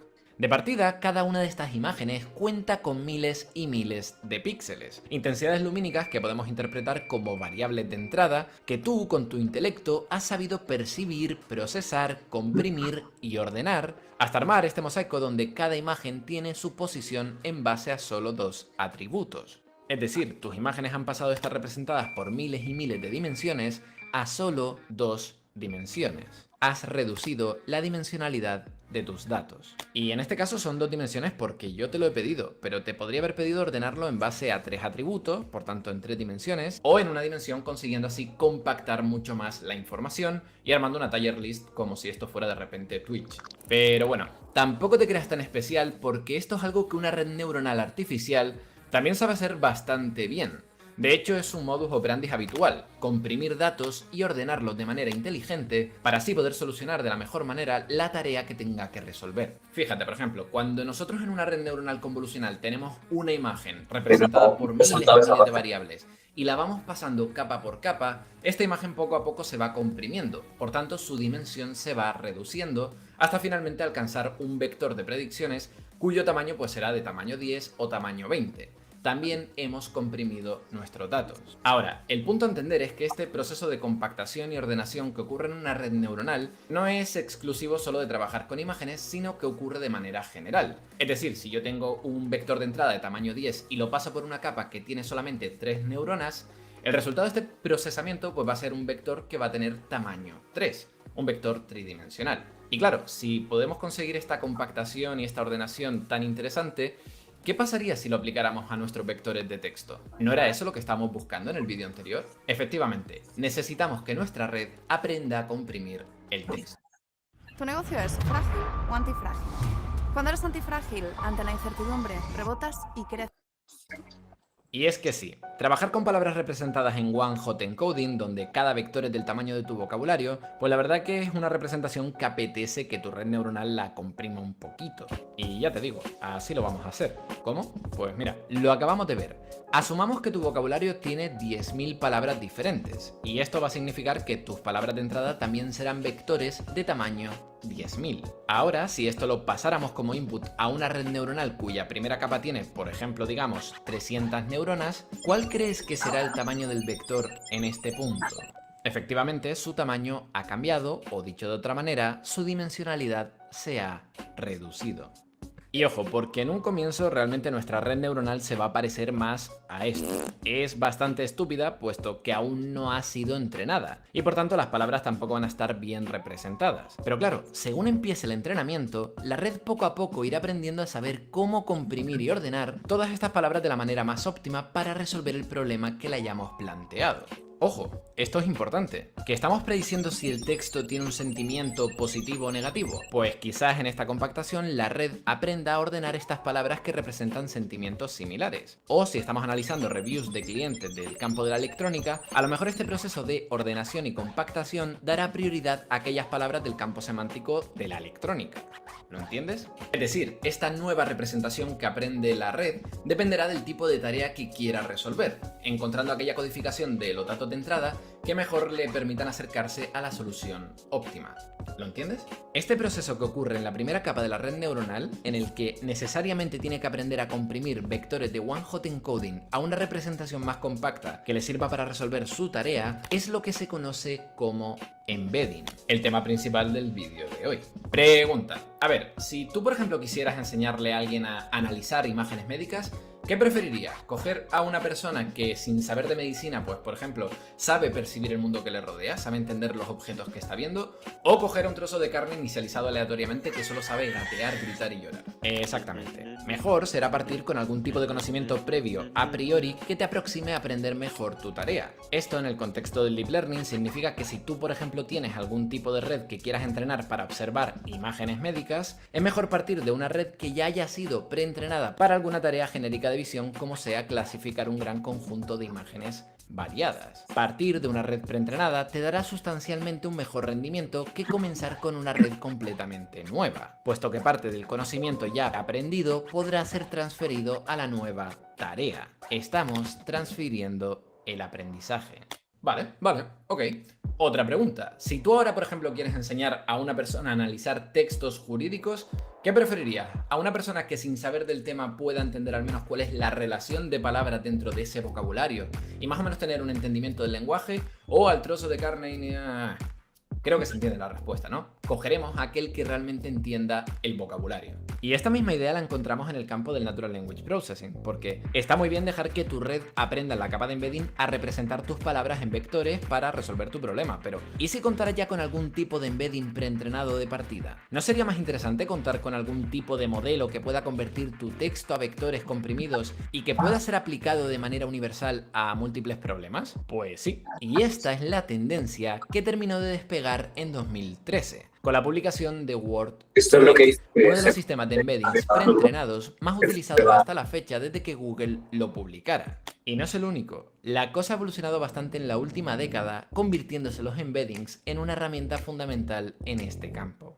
Vale, voy a dar respuesta a esa pregunta que a lo mejor todavía ni siquiera te has planteado. Y es: ¿cómo podemos conseguir entrenar a un embedding que sea lo suficientemente universal como para poder aplicarlo a diferentes tipos de tareas? Bueno, los ingredientes son dos. Por una parte, mucho texto, Y por el otro, pues una tarea que sea lo suficientemente genérica como para no condicionar la estructura que el embedding aprenda. Si la tarea que planteemos es lo suficientemente genérica, la estructura que será aprendida pues también lo será y este embedding podrá ser utilizado en múltiples tareas.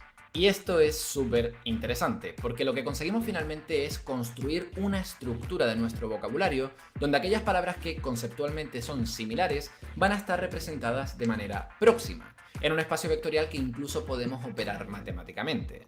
Esto, por ejemplo, en el caso de Word2Vec, lo que hace es transformarte vectores de un vocabulario de tamaño 10.000 a un vector de tamaño 300. Y a lo mejor te estarás preguntando que qué tipo de estructuras se forman en estos espacios, cuál es la relación entre palabras. La buena noticia es que los podemos ver. Podemos coger, por ejemplo, estos vectores que Word2Vec genera, que son de tamaño 300, y aplicar nuevamente un algoritmo de reducción de la dimensionalidad para convertirlo a vectores tridimensionales, que en este caso sí podríamos visualizar. Y el resultado es el siguiente. Lo que estamos viendo ahora es la estructura tridimensional que surge de haber reducido de nuevo la dimensionalidad sobre las palabras que provienen de Word2Vec.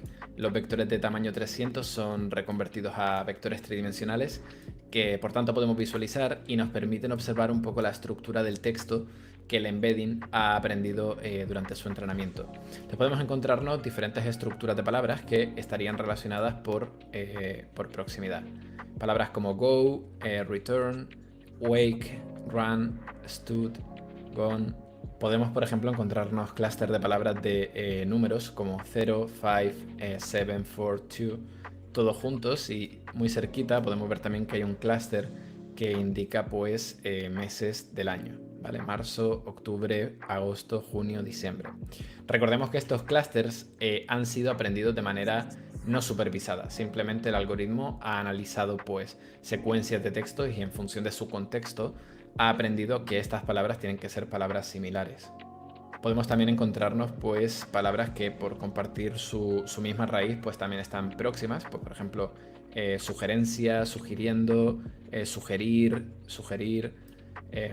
podemos hacer búsquedas en el mapa, pues podemos poner que queremos encontrar la palabra cats y nos marca aquí pues palabras que podrían estar cerca y vemos que por ejemplo aquí está cats y estaría cerca de elephants, de breeds, de cat, de breed, rat, dogs, todo lo que tiene que ver con el campo semántico de animales, salvaje, cabra, alimentar, e incluso podemos buscar por palabras que a nosotros nos apetezca, por ejemplo Python.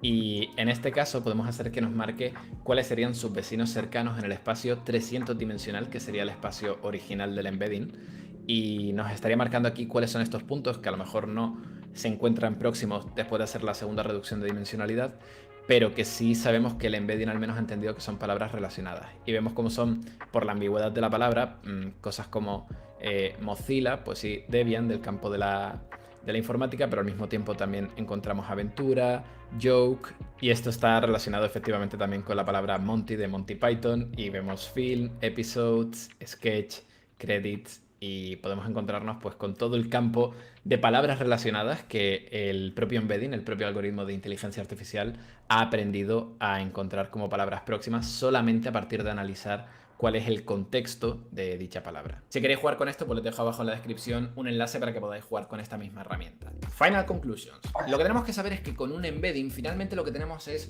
una herramienta para poder representar, para poder codificar a nuestras palabras que inicialmente están representadas en One Hot Encoding y que por tanto pues inicialmente son todas independientes unas con otras. Con un embedding podemos dejar que sea una red neuronal la que aprenda una codificación más inteligente para resolver la tarea que queramos y que incluso podemos aprovecharnos de preentrenamiento, de embeddings ya preentrenados que nos puedan dar ese rendimiento extra que buscamos en nuestros problemas de Natural Language Processing. Esta herramienta es fundamental y no es solamente exclusiva del campo del texto, sino que podemos utilizar un embedding para representar de mejor manera pues genes, jugadas de ajedrez, variables categóricas, cualquier tipo de variable que inicialmente viniera representada como un vector One Hot Encoding. De hecho, tienes que saber que esta representación que consiguen los embeddings es tan interesante Ay, Dios mío, se va a venir el cliffhanger del vídeo. Es tan interesante que incluso te puede construir un espacio matemático donde se pueden implementar diferentes álgebras. Te estás dando cuenta que no hay tanto tiempo, que el vídeo se va a acabar ya, o sea que esto se va a quedar pendiente para otro vídeo. Una álgebra que cuentan los papers que podríamos utilizar para coger la palabra rey, restarle la palabra hombre, sumarle la palabra mujer y que esto no te vuelve el vector reina. Bueno, hay bastantes matices, pero eso te lo contaré en el próximo vídeo. Ya estamos por aquí el vídeo de hoy. Muchas gracias por aguantar. Efectivamente, muchas gracias por aguantar. Nada, pues bueno, acerca de esto del procesamiento del lenguaje natural, los embeddings al final es cómo hemos conseguido de alguna manera que un contexto, o sea, un texto, representarlo de forma matemática y a su vez coger un embedding y otro, poder compararlos y cuánto de alguna manera se parece ese contenido sin necesariamente tener palabras que se parezcan, ¿vale? De alguna manera. Y esto es una herramienta muy útil, sobre todo para cuando trabajamos con modelos como GPT, por así decirlo, poder predecir antes de hablar con el modelo, pues comparando ya, si tenemos una base de datos con vectorial, donde ya vamos almacenando embeddings, pues podemos comparar si esa frase que está diciendo el usuario, por ejemplo, pues se parece a una de las normas que tiene que cumplir la aplicación, ¿no? Vamos. Y de hecho tú tendrás como una base de datos vectorial de todos, por así decirlo, las normas que tiene que cumplir, ¿no? Por así decirlo. Y harás una búsqueda a nivel vectorial de los más cercanos y luego ya sobre eso analizarás cuánto de alguna manera se parece, ¿vale? Y esto es importante porque es digamos, lo que ha hecho, porque antes lo comentaba, que hace como 10 años salieron muchas IAs para tema de imágenes que te hacían viejo, te cambiaban la cara, te ponían cara de Pikachu, no sé qué, como muchas cosas han salido así con el tema de pixelación de imágenes, pero hasta que no hemos llegado a procesar texto, el contexto de un texto a nivel informático, no es como hemos podido avanzar en este mundillo, ¿vale? Y luego, nada, quedan 2 minutos. No sé si que me preguntéis alguna cosa sobre lo que habéis visto. Falta bastante contenido del vídeo. Yo no sé si dejarlo para una segunda parte y además había traído bastantes casos prácticos que no hemos visto ninguno. Entonces, bueno, eso ya un poco, pues, por los comentarios que dejéis y demás, pues lo veremos, ¿vale? He intentado reducirlo al mínimo posible, pero es falta de información que considero relevante para que entendáis cómo funciona por dentro la IA. Espero que por lo menos os haya quedado algo de información, se os haya metido en la cabeza para que entendáis un poco los conceptos que se manejan. Y muchos de estos conceptos que estamos manejando aquí existen desde hace años. Lo que pasa que ahora, con esto de la IA, pues queremos meter todo y saber cómo funciona todo este mundillo. Entonces, nada, por finalizar la presentación, vamos a ver.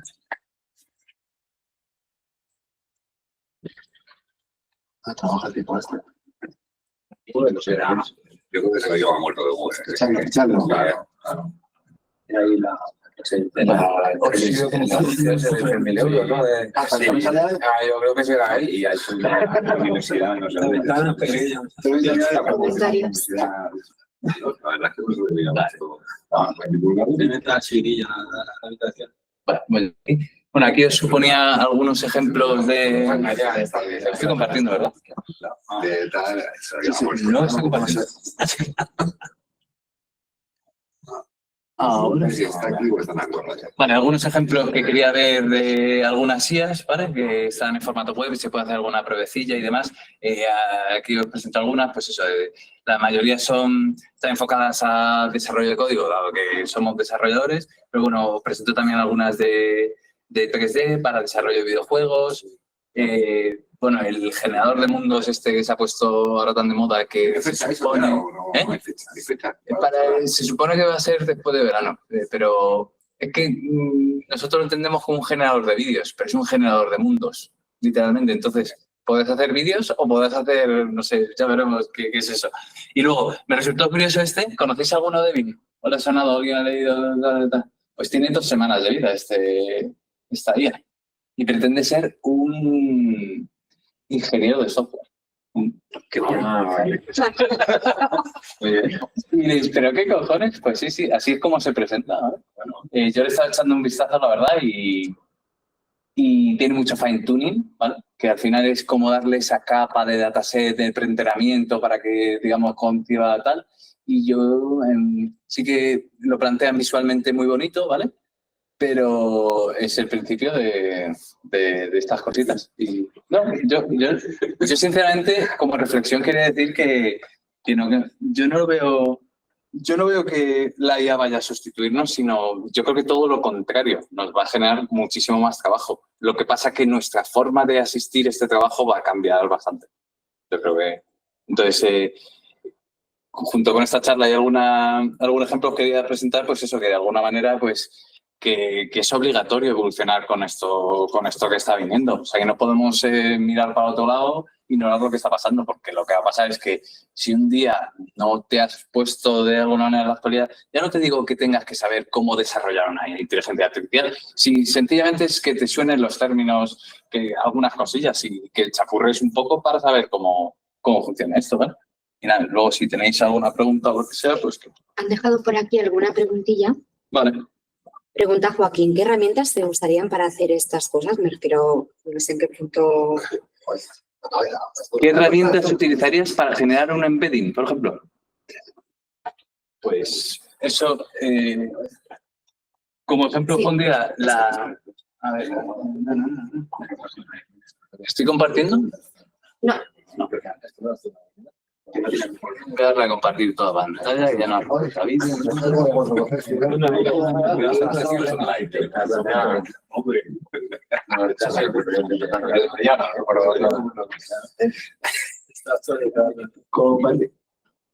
Vale. Pues esto, voy a poner aquí abajo.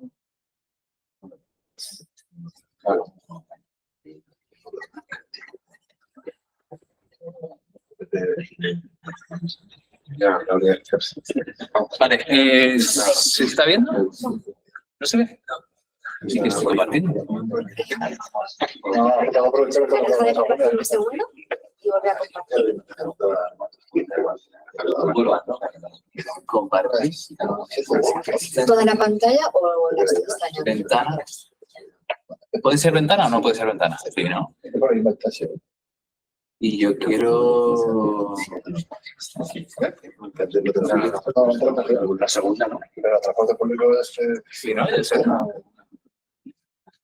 Ah, vale. Ok. Sí, pero está en todo. Por eso yo... ¿Sabes cuál es? Tengo favoritos, utilizo otro y no me doy ni cuenta de segundo. Estás compartiendo el navegador, igual. Es que utilizo, digamos que tengo el acceso directo a Auto, entonces lo que está saliendo aquí abajo, esto, pues eso no es lo mismo. Pero a partir de hoy, por eso, Carlos de arquitectura y me conteste yo.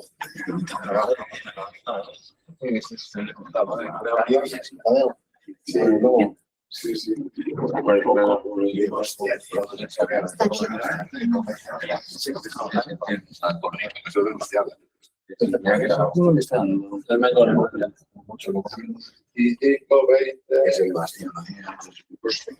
Se ha enviado Sofía un visualizador de embeddings y Joaquín se refiere a eso, para crear un CSV de los que se ven en el visualizador que nos ha enviado Sofía. Vale.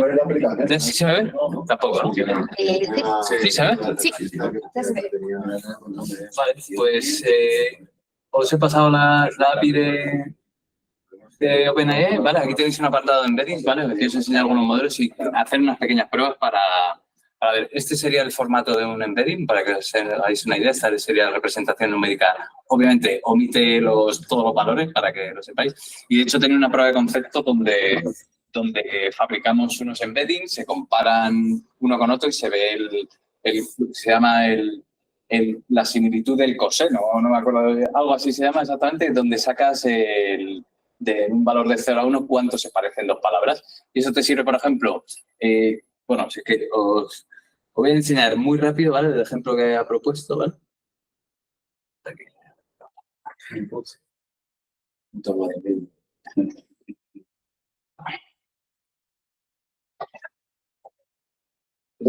Eso, ¿no? Con el Visual Studio. ¿No se está viendo esto? ¿Sí se está viendo? Sí. Sí, ¿no? No.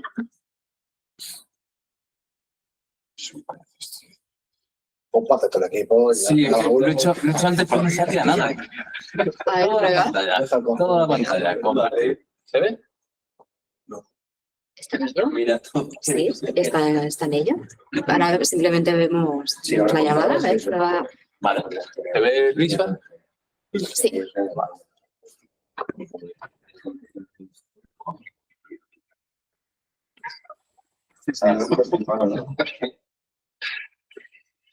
Madre mía. Hay que traerlo actualizado de casa. No,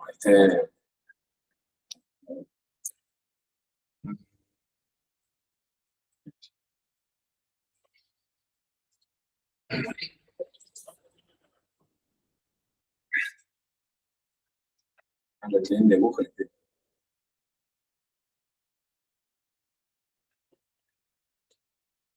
Sí, lo está ahí haciendo, cocinando. Eso será como una de trabajo.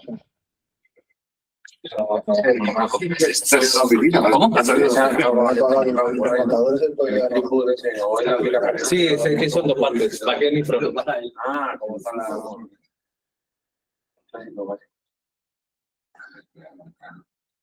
Ahora que funcione, claro, si no...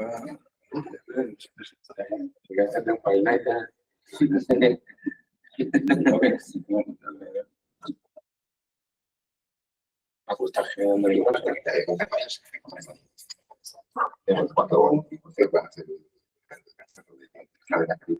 ¿Qué dices? ¿Le ponía también esto del jefe de tu casa, tío? No, pues hay que ir con... No, Padre María. Se lo puede trabajar. No, serán todos de... Ah, no, lo digo. Por eso no, por ejemplo, ahí se ve con María, sí. De memoria justo. Porque ya... Bajaron No, sale cada uno apartamentos.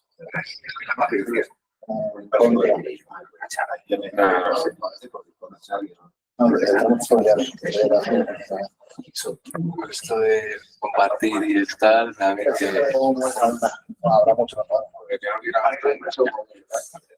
Ah, que no, está sí, esto claro, porque está pensando usuario. Está diciendo que la animal para encontrar pillar.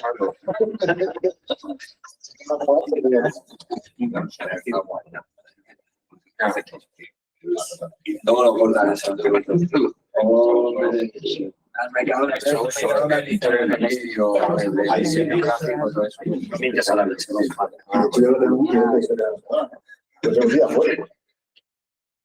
Sí, la opción a Valencia, no tengo que ir allí. Sí, claro, una arquitectura. Sí, Mercadona. Esa es la rama, eso. No, que con el compartir y demás se está implosionando ahora mismo. Sí, yo sabía. Está ahora mismo diciendo, trágame. Claro. ¿Qué le pasa? Está moviendo algo bien. Esto se me ha hecho bien.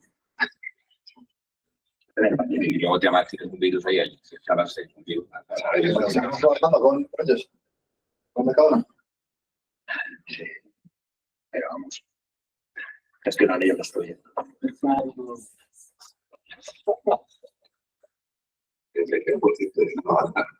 No avanza, tío. No. Han muerto la red. Bueno, ensayo de la segunda versión. Súbelo a GitHub y lo bajamos y lo arrancamos en casa. Así que vamos todos a la vez. Sí, va eso que no, o sea, no. Y vete llamando a Esteban que vaya pidiendo para todos. Y después de ejecutar esto.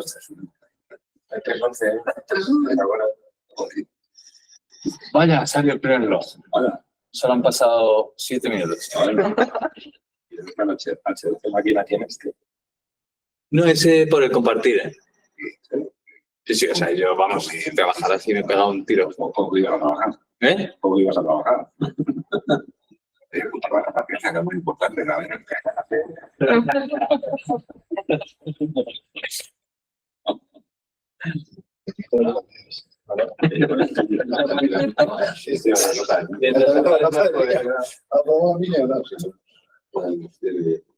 A mí también me las han mandado.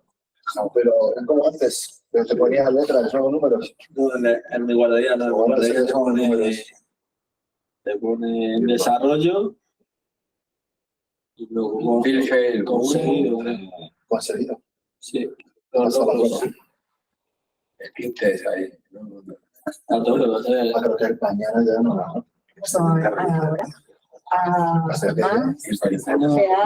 No, vamos a la guardería, te ponen objetos cada vez con más precisión. ¡Qué querida, Fifi! Los objetos por ejemplo, adquiere normas básicas de convivencia, escucha, espera y atender en desarrollo. A ver, claro. En escuchar y esperar, pues claro. Con todos puntos esa comunicación. No te pone nada de peleas, ni nada. No, mi niño es muy bueno. Observaciones, ahí. Lee. Feliz Semana Santa, combinando, ¿eh? Anda. En este trimestre se aprecia mayor autonomía para realizar algunas tareas. Eso lo ha hecho un ChatGPT. Le pones el nombre allí. A ver. Sí. Niño especial. Ok, Nacho, no sé qué. Eso a ver. Pues las pruebas, ¿no? Sí, en este sitio sí. Bueno, pero vamos, esto al final es una plantilla que tienen puesta y ya está. Tiene un montón de puntos. Eso. Es la OpenAPI.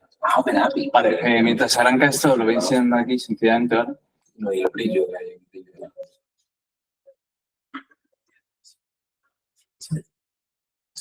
No sé cómo vamos a ver aquí, la verdad. O sea, es que si lo pongo a la de depurar, pues lo mismo esto me manda casi. No pasa nada. Tienes que hacer una segunda. Sí, una segunda partida. Sí, yo creo que habría que hacer una segunda. Si no, va a quedar un poquito en servidor y ya está.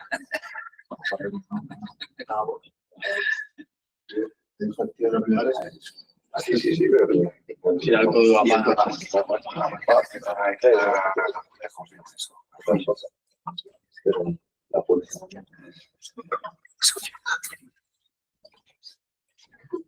me mandó uno.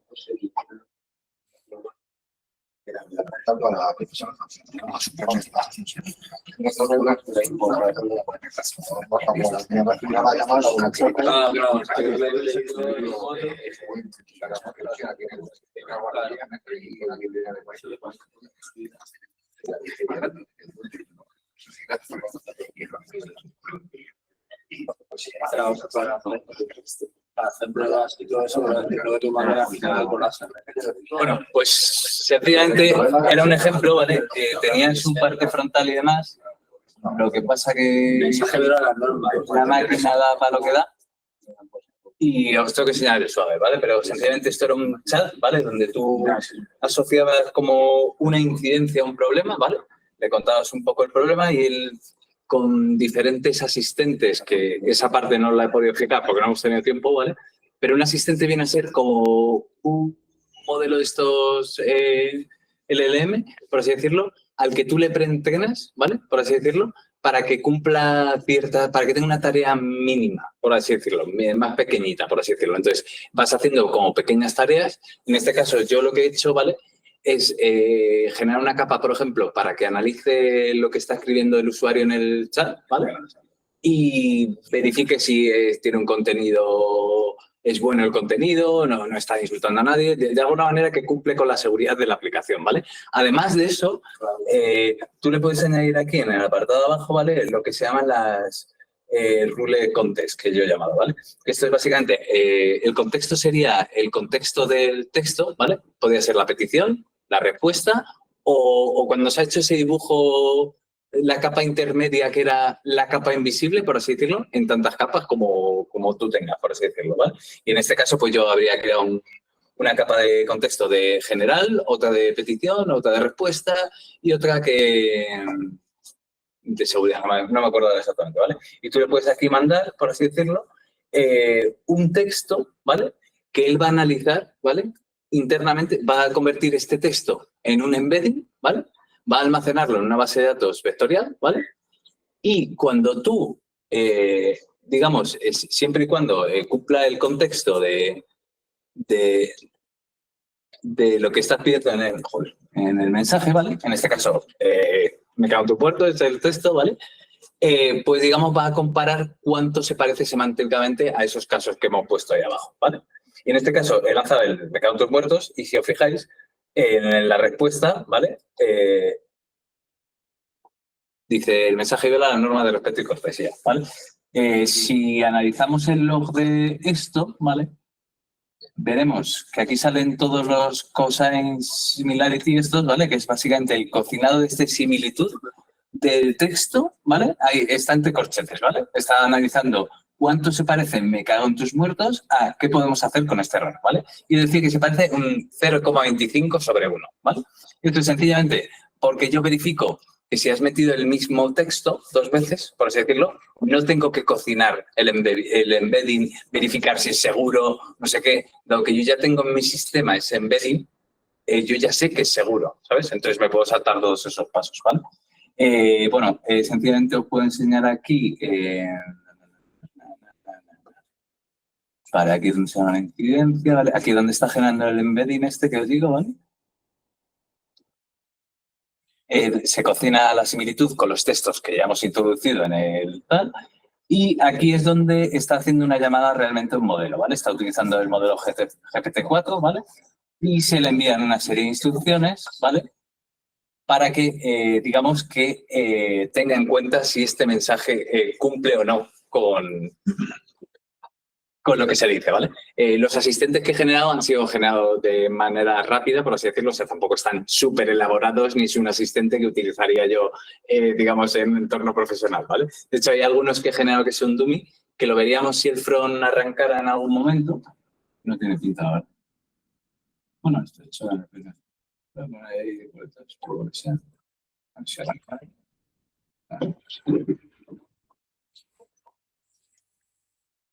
Vale.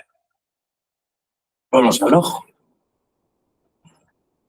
Vale, y bueno, en este caso, como el texto está considerado directamente vulnerable, de ahí no pasa, ¿vale? De ahí no sigue para adelante, ha sido considerado vulnerable y sí que es cierto que siempre que se elabora una respuesta o tira para atrás, hay otro modelo, bueno, otro asistente, por así decirlo, que se encarga de elaborar la respuesta al usuario, verificando que no se viola la información que se le da, que se está contestando a lo que se le pregunta, en caso de que no cumpla una idea. Esto ya, yo le he ido poniendo poquito a poco capitas, ¿vale? De lógica, así que se me ha ido ocurriendo para ver cómo funciona esto, ¿vale? Por así decirlo, era un poco el ejemplo que os quería enseñar, ¿vale? Y bueno, yo creo que lo tenemos que dejar para otro día porque ya son... Si bien tampoco os quiero tener aquí todo el día, ¿vale? Entonces, bueno, os quería, pues eso, contar un sencillo ejemplo, pero creo que lo vamos a dejar para otra charla, yo diría. ¿Esto compartido? Lo que has hecho, ¿no? O si lo vas a enseñar otro día, pues ya está. Sí, sin problema. Yo creo que eso lo podéis hacer.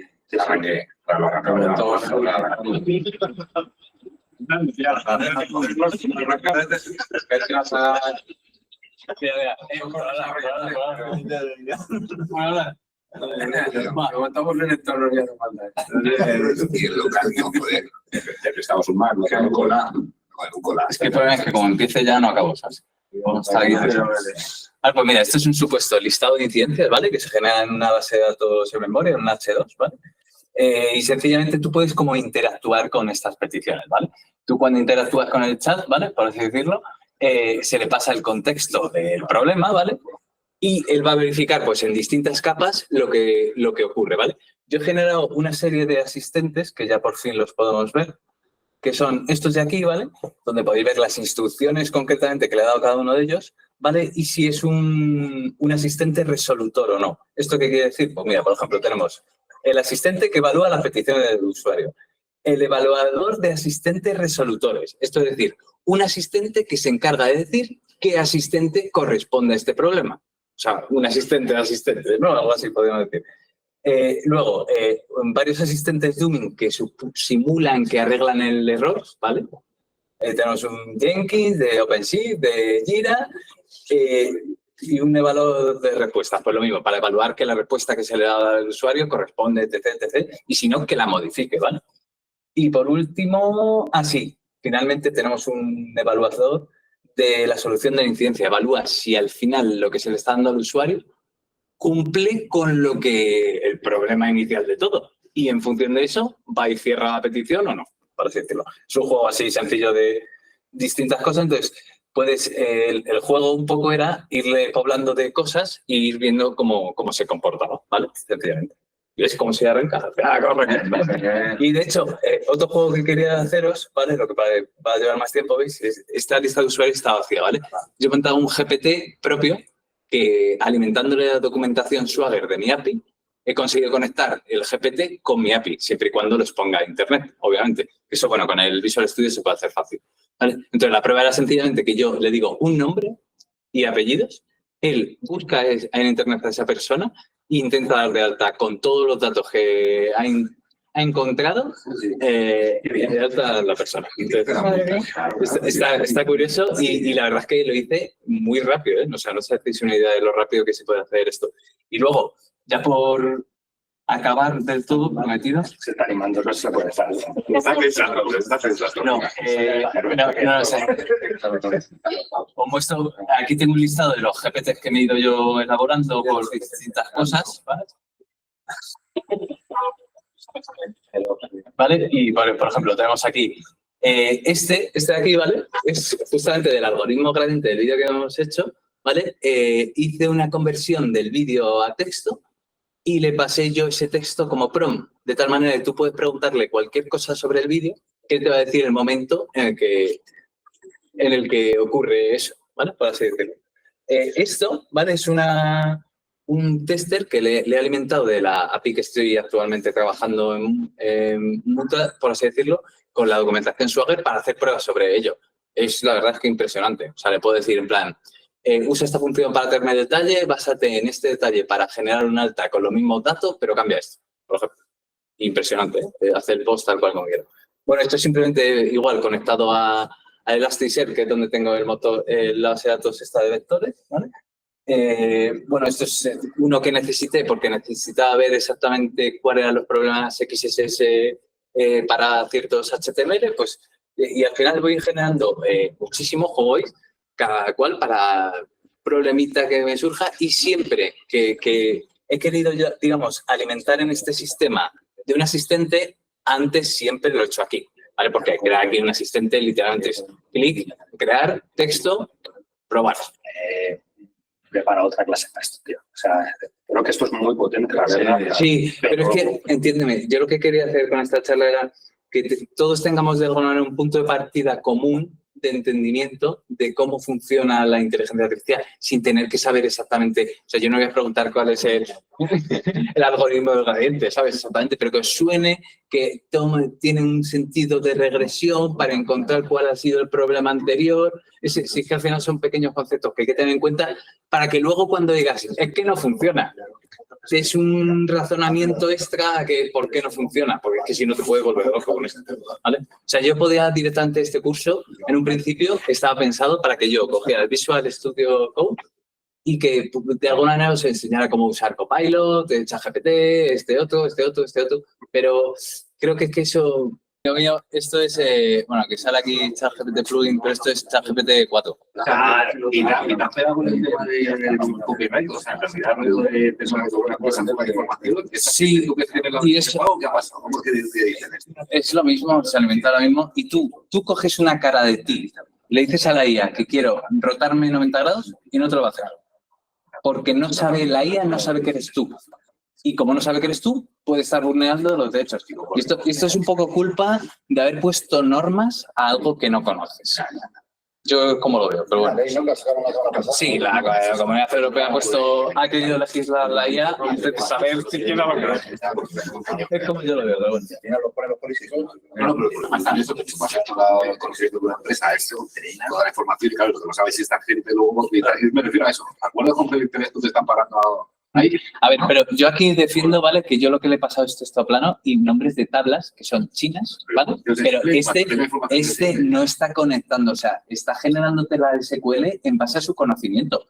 pero no se está conectando al motor de base de datos. Claro, ahí sería ese el paso siguiente, que sería interesante porque, bueno, yo he hecho muchísimas preguntas ya de Java directamente. En el momento que tengo una SQL excepción de algo, ¡pum!, ¿qué pasa? Y me dice exactamente lo que ocurre. Incluso sabiendo todo esto, le paso yo una pantalla del front con un botón y me sabe lo que está haciendo en base de datos. O sea, es consciente de relacionar, de entender qué es esta pantalla. Se saca con algo. Os lo prometo. Y nada, ya está, lo vamos a dejar aquí. Muchas gracias. A vosotros.